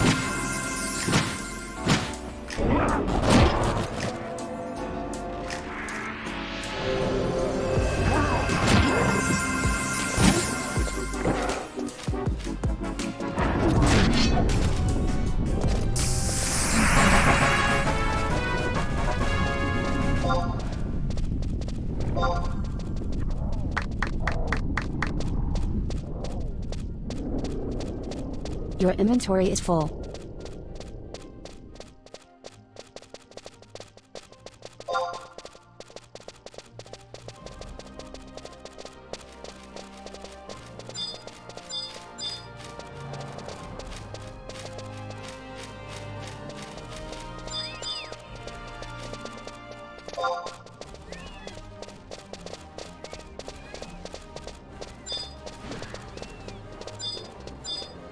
Your inventory is full.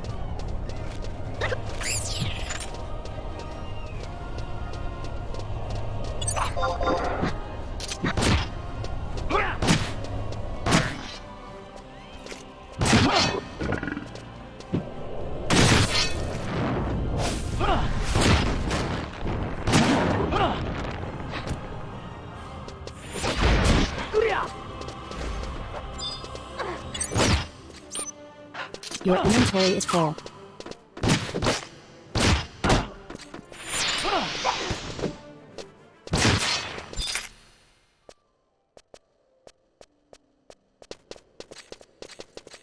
Incoming emote.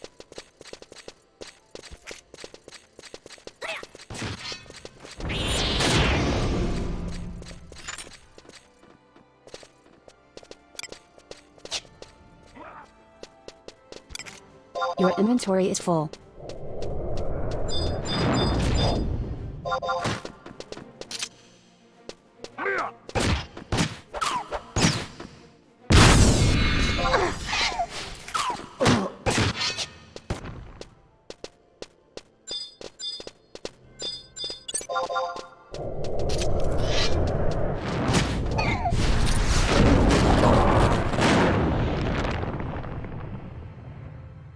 Your inventory is full.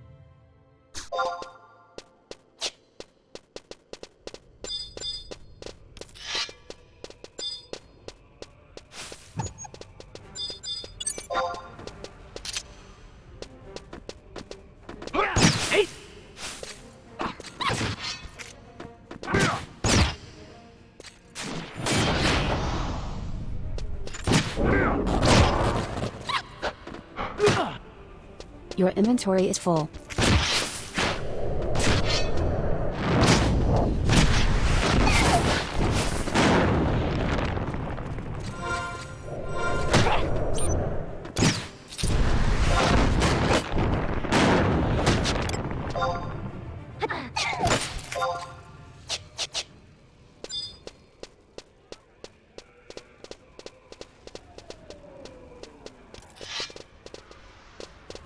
Your inventory is full.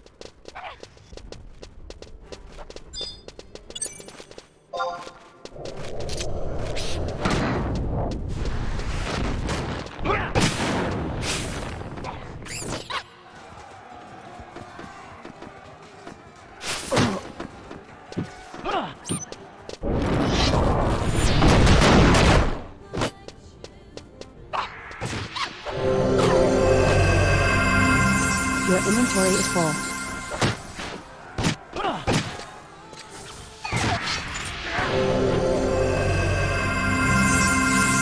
Your skill has increased.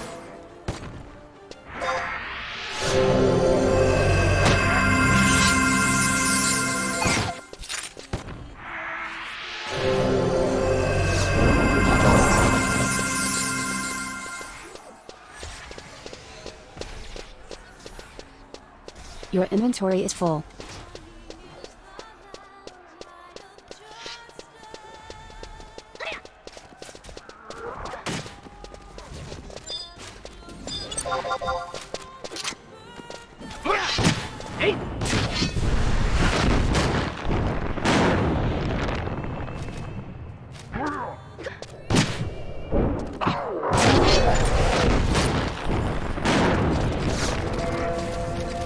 Your inventory is full.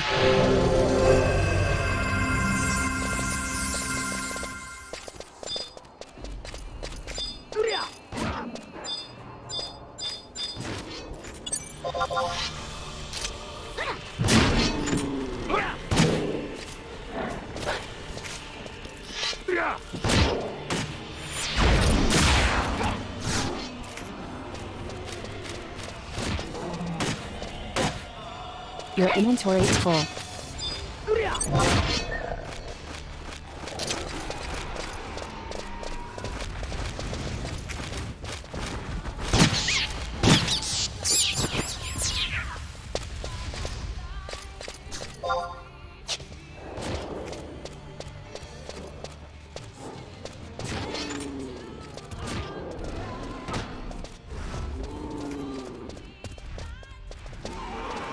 Your inventory is full.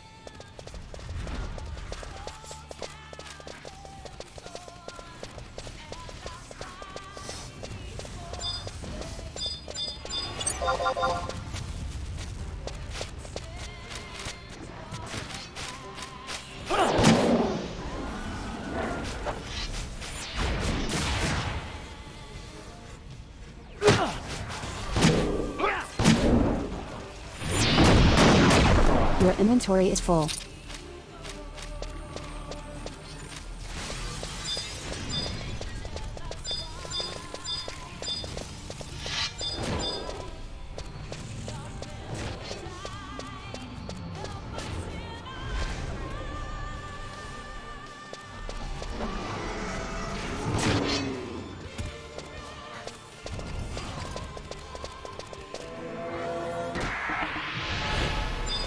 Your inventory is full.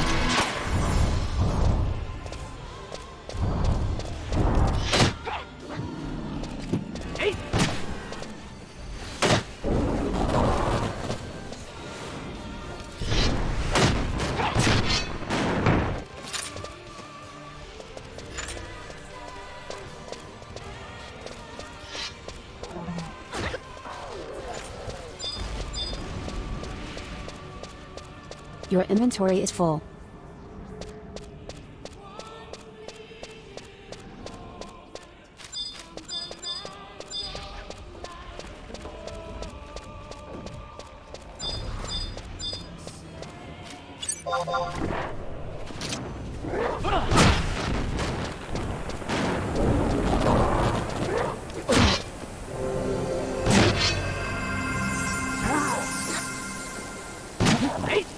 Your inventory is full. Your inventory is full.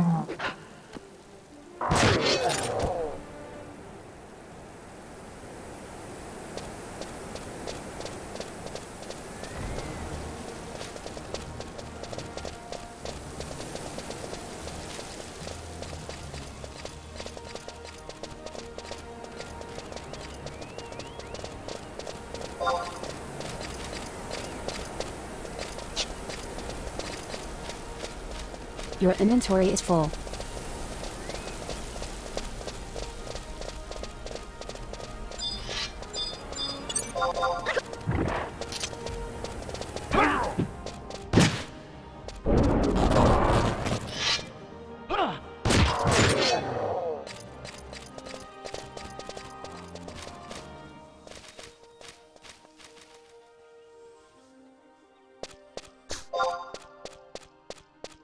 Your inventory is full.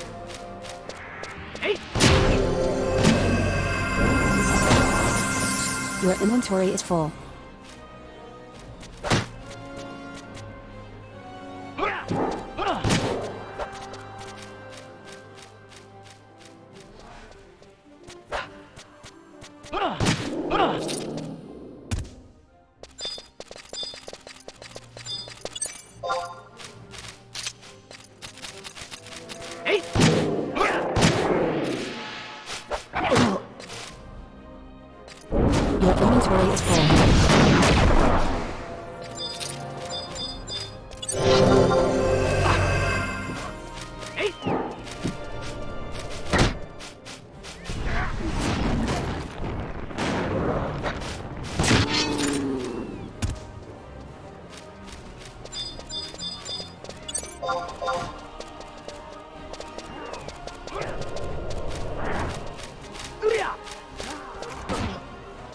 Your inventory is full.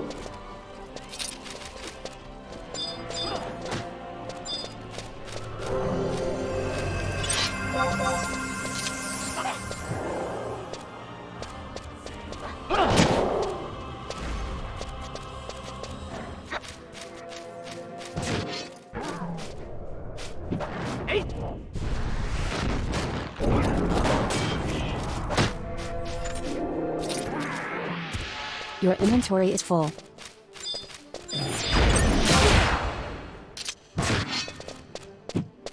Your skill has increased.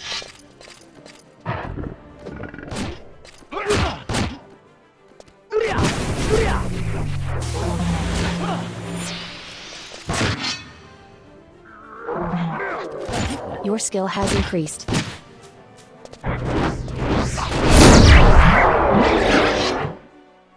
Your inventory is full.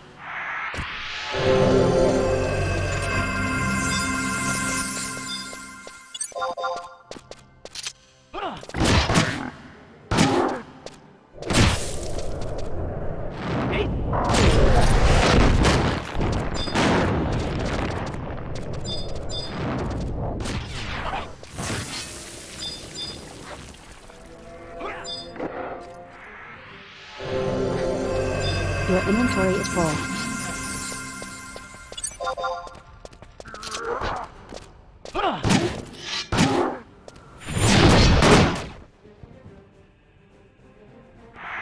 Your skill has increased.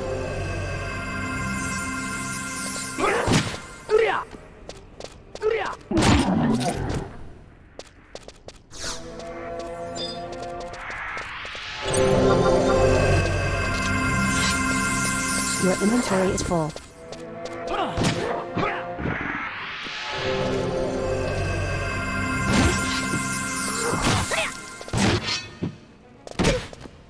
Your skill has increased.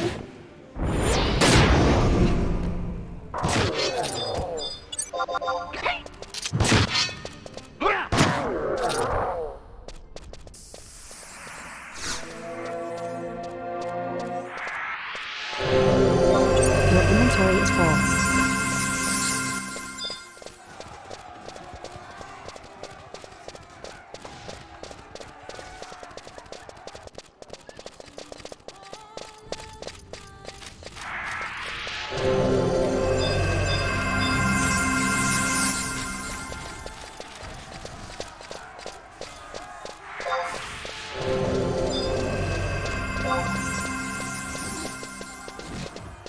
Your inventory is full.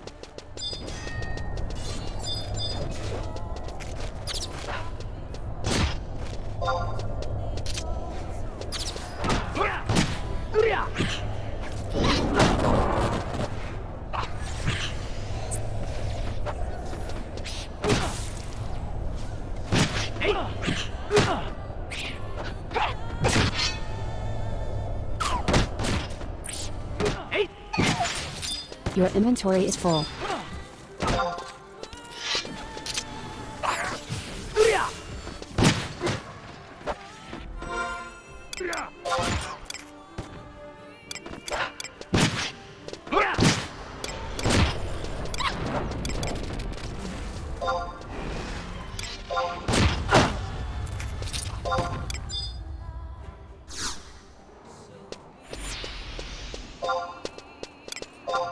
Your inventory is full.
You know, we live in a world of social media and AI and all that, and this is what will endure.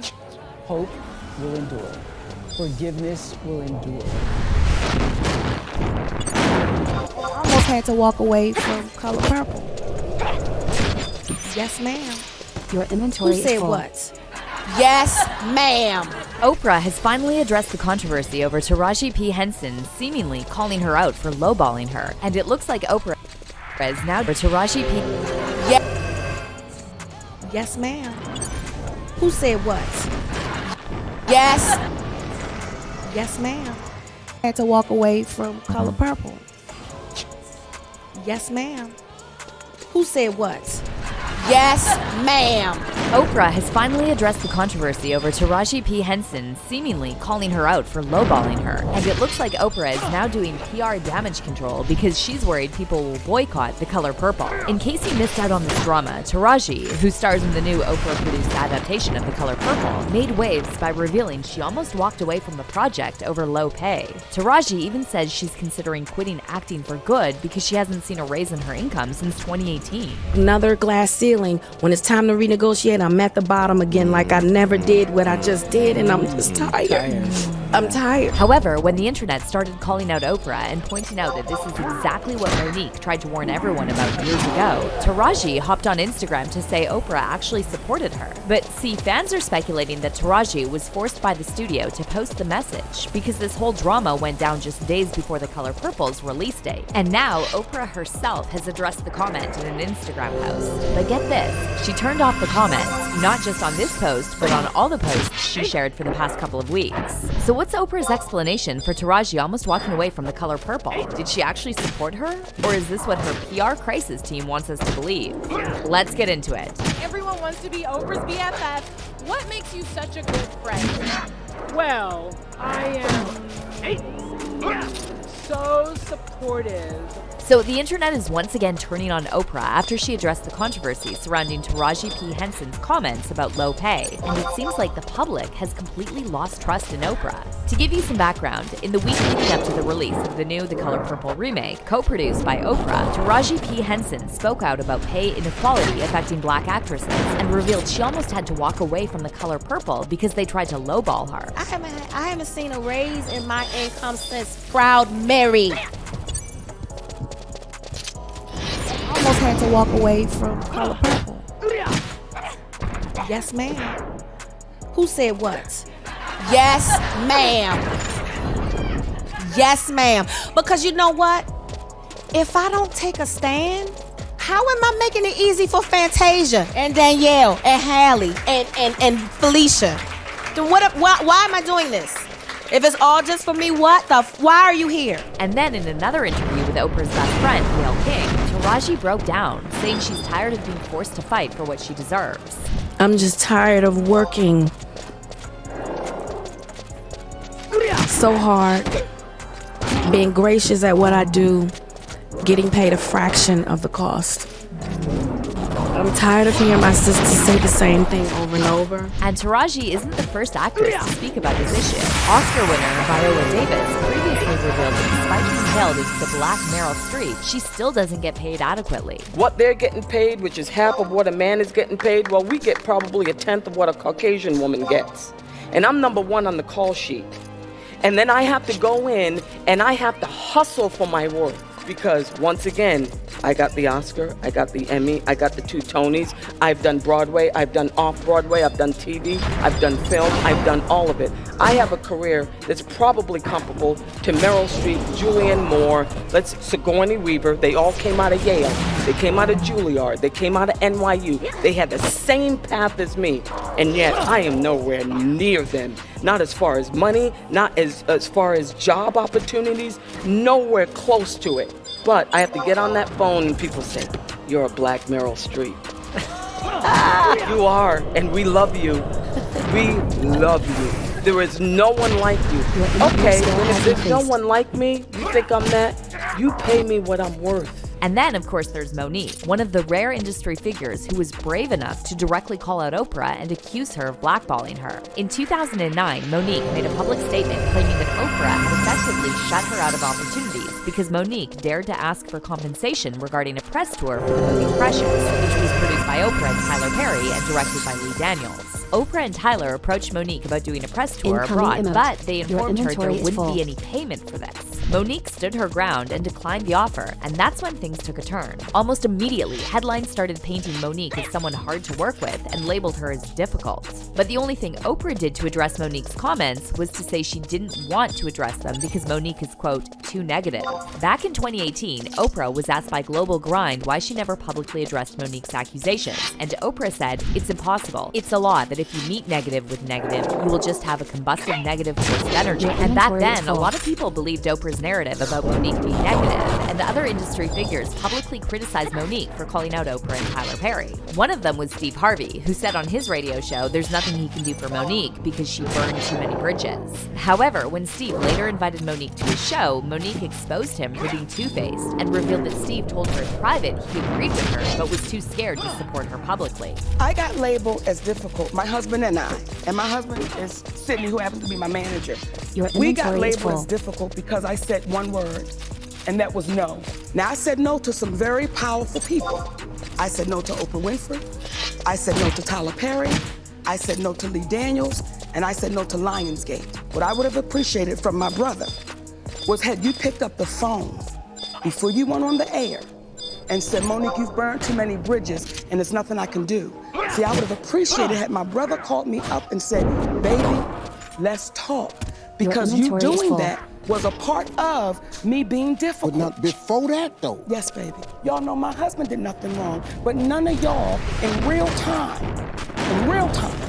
was strong enough to go publicly and say, we can't throw our sister under the bus. But now that Taraji spoke out about being lowballed on Oprah's project, fans are finally giving Monique props for publicly going against Oprah. However, the story took a different turn after social media was flooded with negative comments about Oprah. So just days after Taraji's interview went viral, Taraji shared an IG post praising Oprah, claiming she's been nothing but supportive. Taraji shared a photo of her and Oprah posing during the Color Purple press tour and wrote in the caption, "Miss Oprah has been nothing less than a steady and solid beacon of light to all of the cast of the Color Purple. She has provided encouragement, guidance, and unwavering support to us all. She told me personally to reach out to her for anything I needed, and I did. It took one call, one conversation, and one decision-making Black woman to make me feel heard. Thank you, Miss Oprah, for all that you do." However, the message didn't land with fans, and many of them are convinced Taraji was pressured to post this because Oprah and the studio were probably worried about the Color Purple flopping.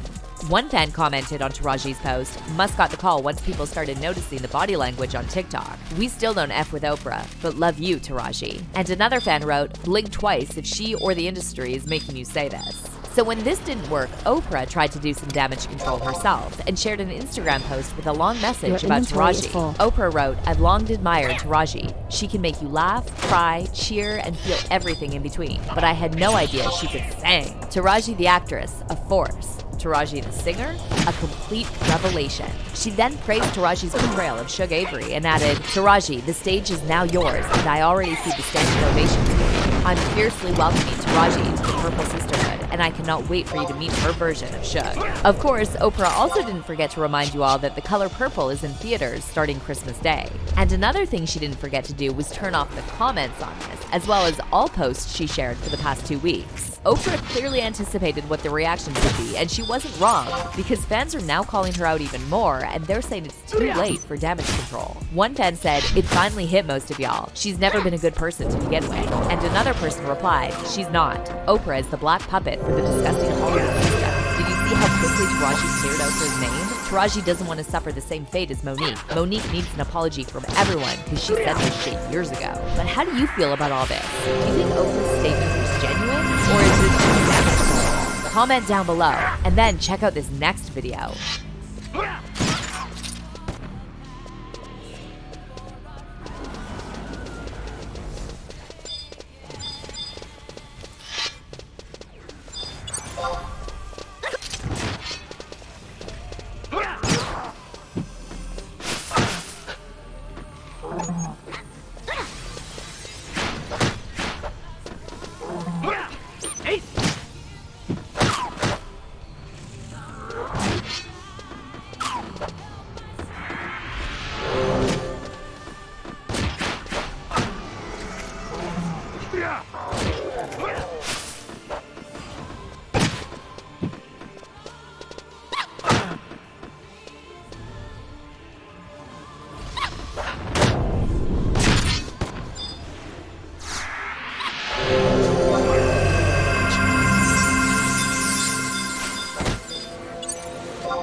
Your inventory is full.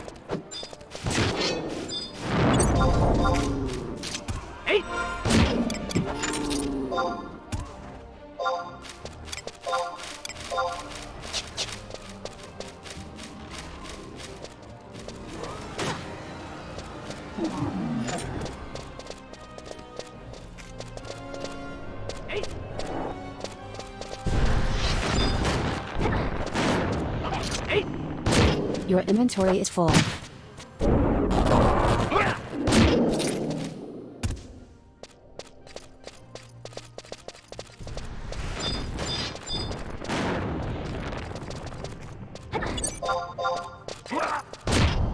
Your skill has increased.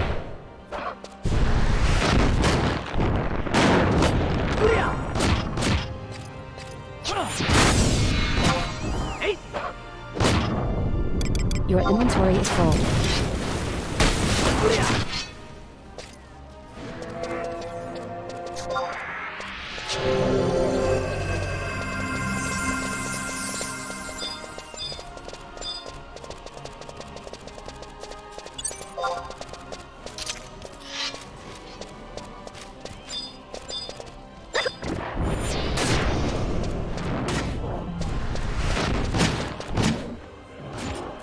Your inventory is full.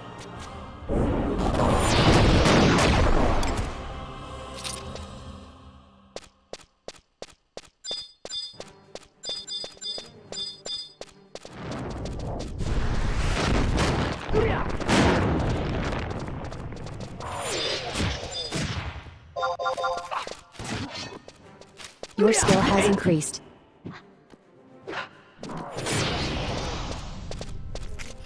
Your inventory is full.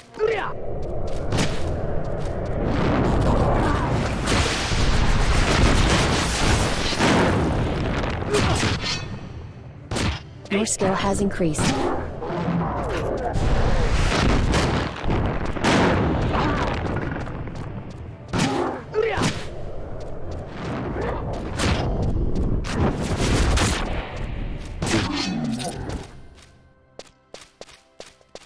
Your inventory is full.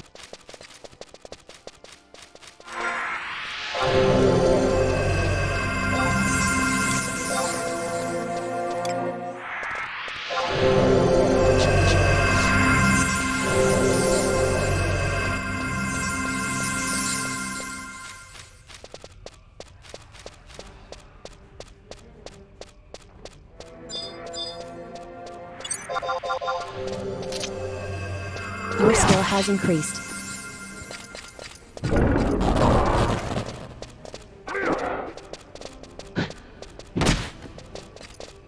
Your skill has increased.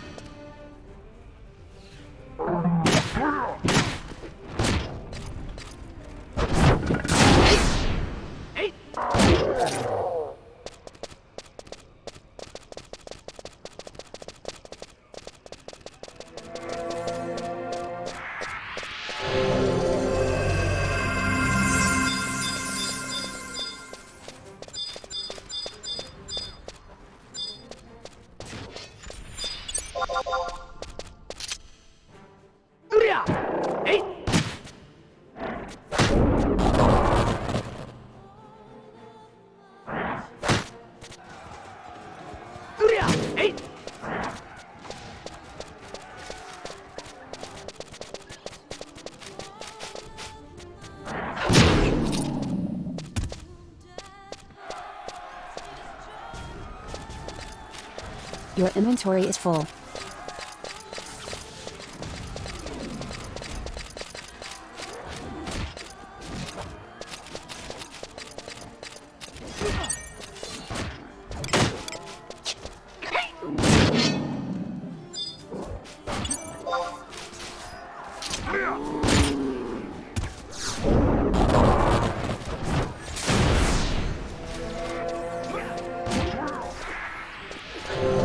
Your inventory is full.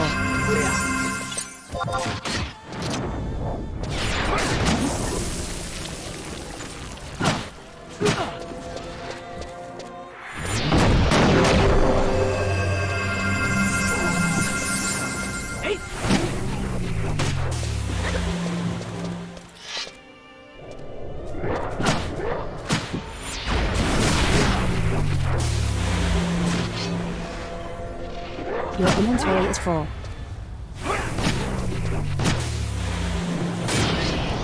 Your skill has increased.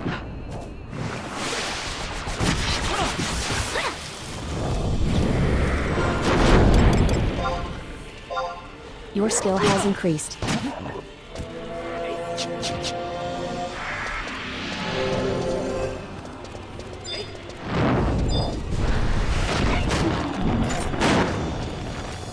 Your inventory is full. Your skill has increased.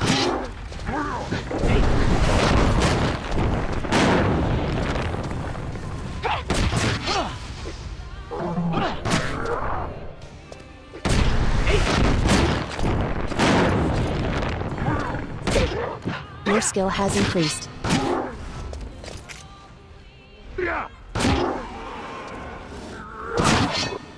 Your inventory is full.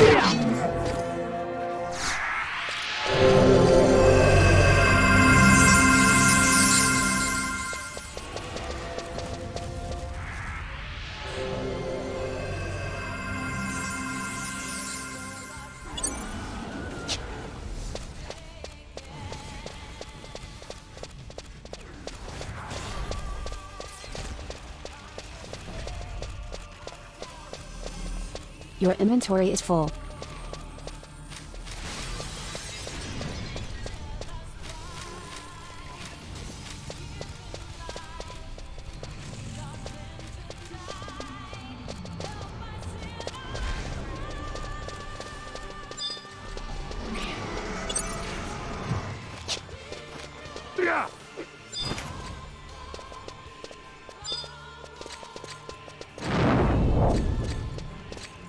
Your inventory is full.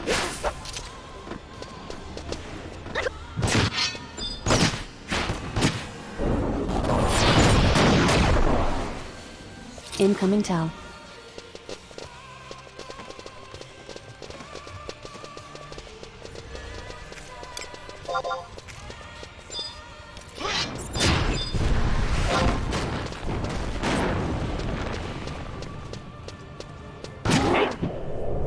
Your inventory is full.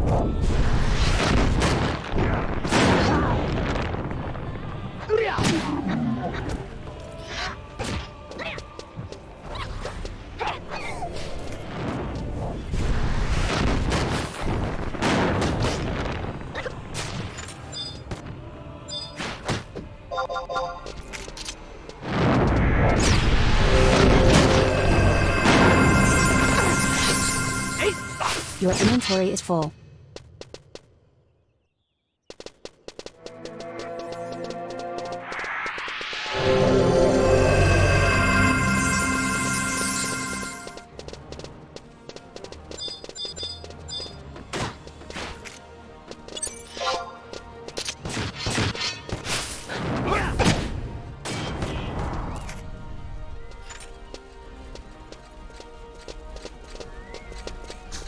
Your inventory is full.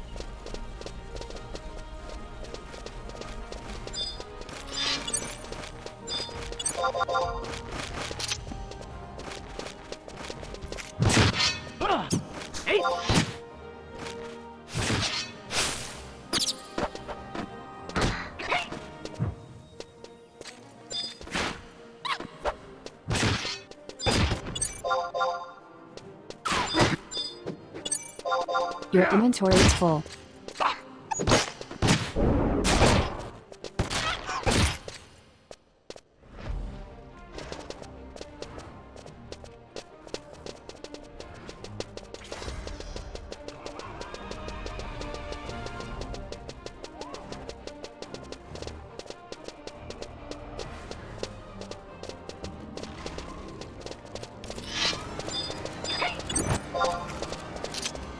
Your inventory is full. You are being talked about.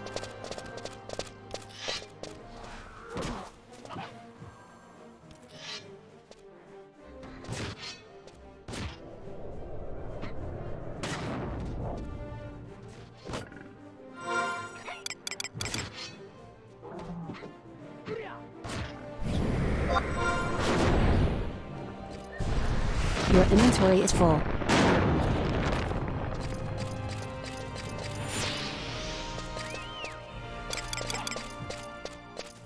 You've been examined.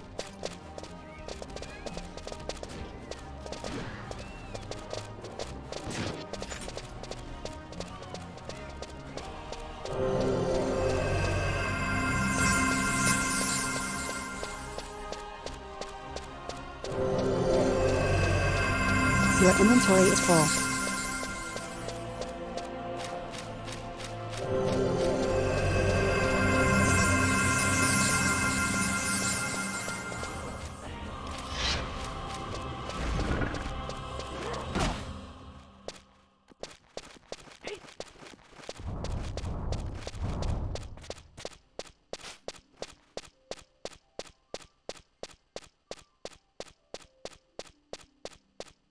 Your inventory is full.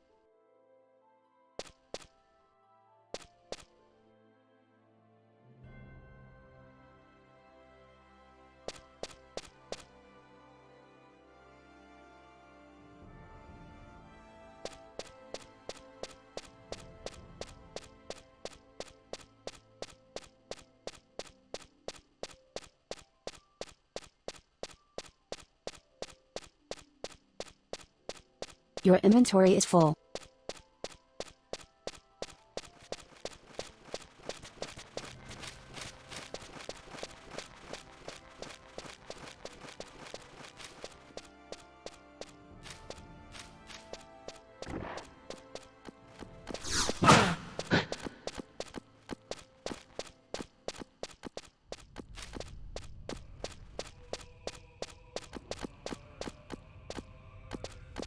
Your inventory is full.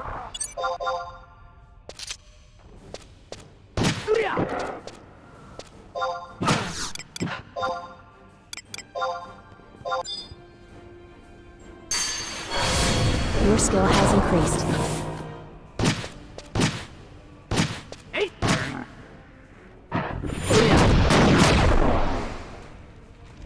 Your skill has increased. Your inventory is full. Your skill has increased.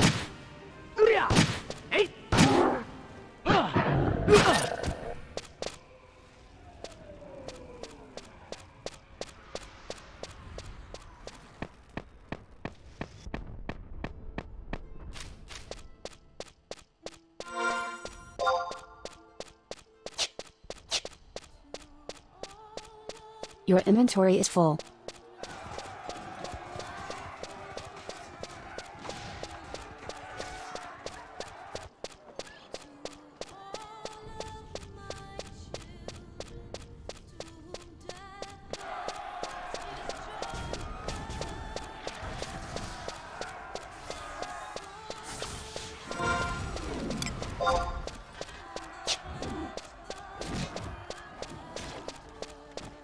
Your inventory is full.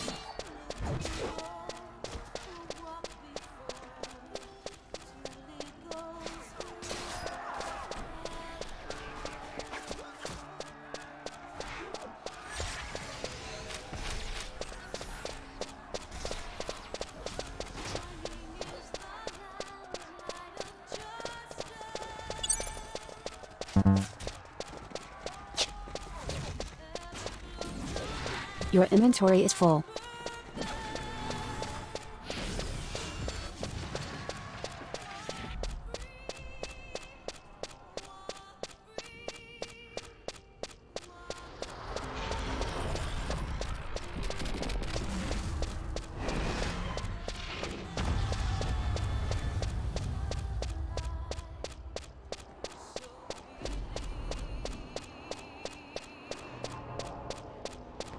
Your inventory is full.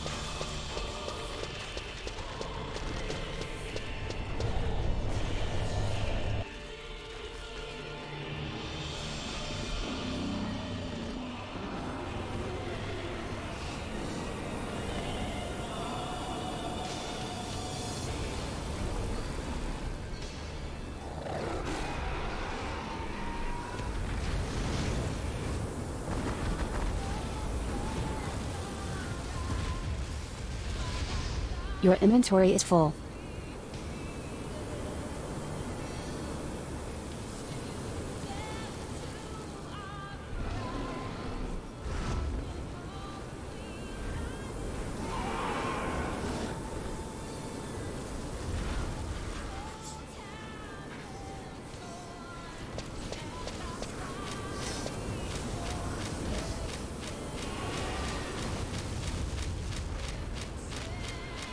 Your inventory is full.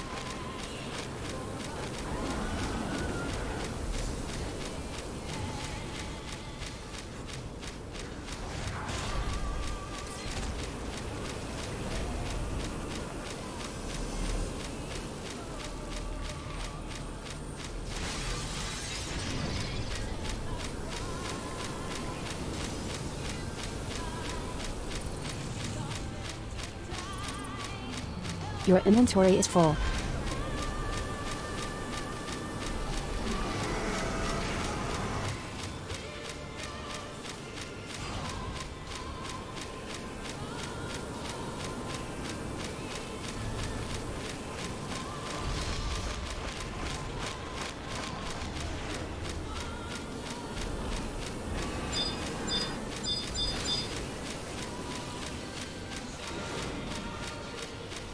Your inventory is full.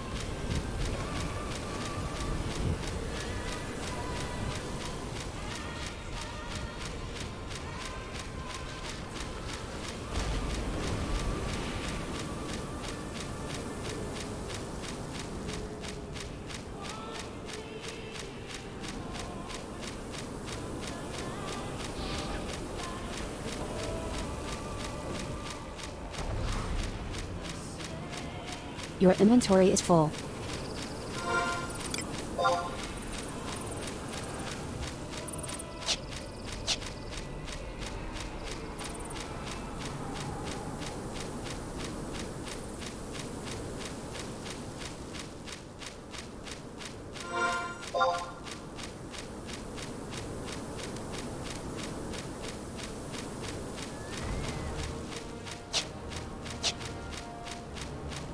Your inventory is full.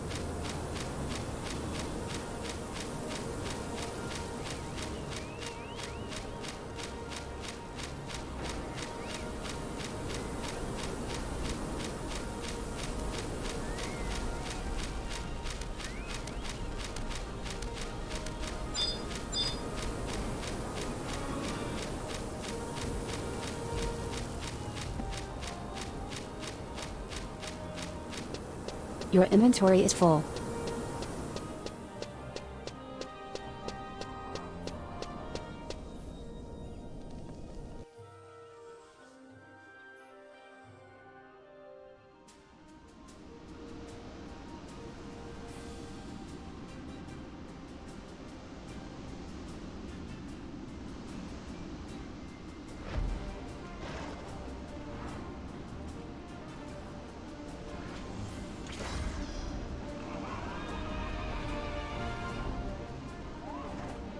Your inventory is full.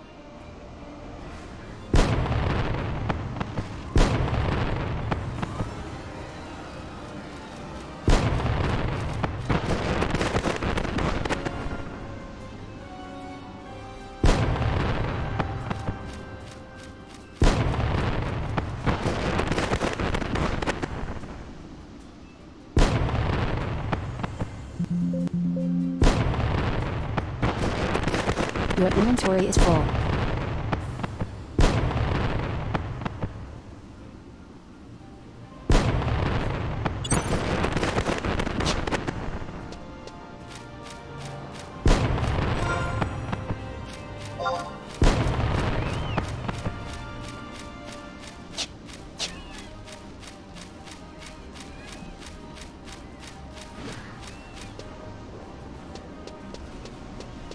Your inventory is full.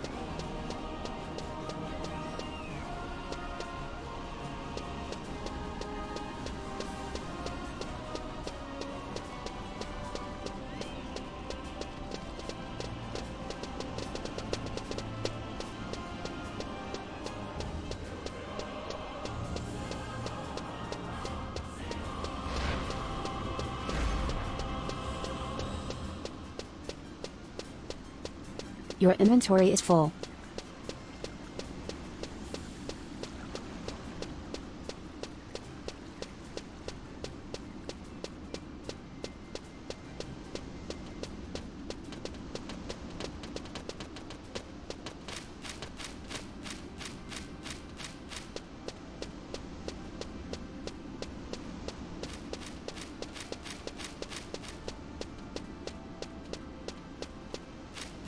Your inventory is full.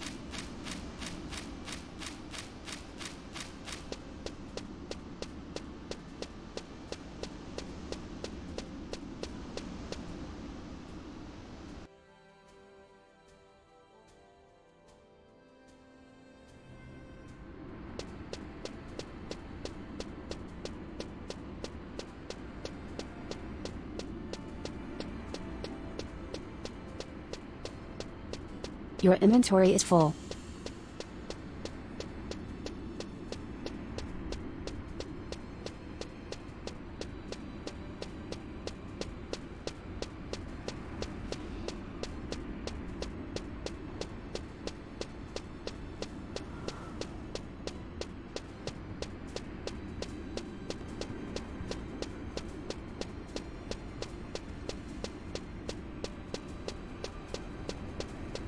Your inventory is full.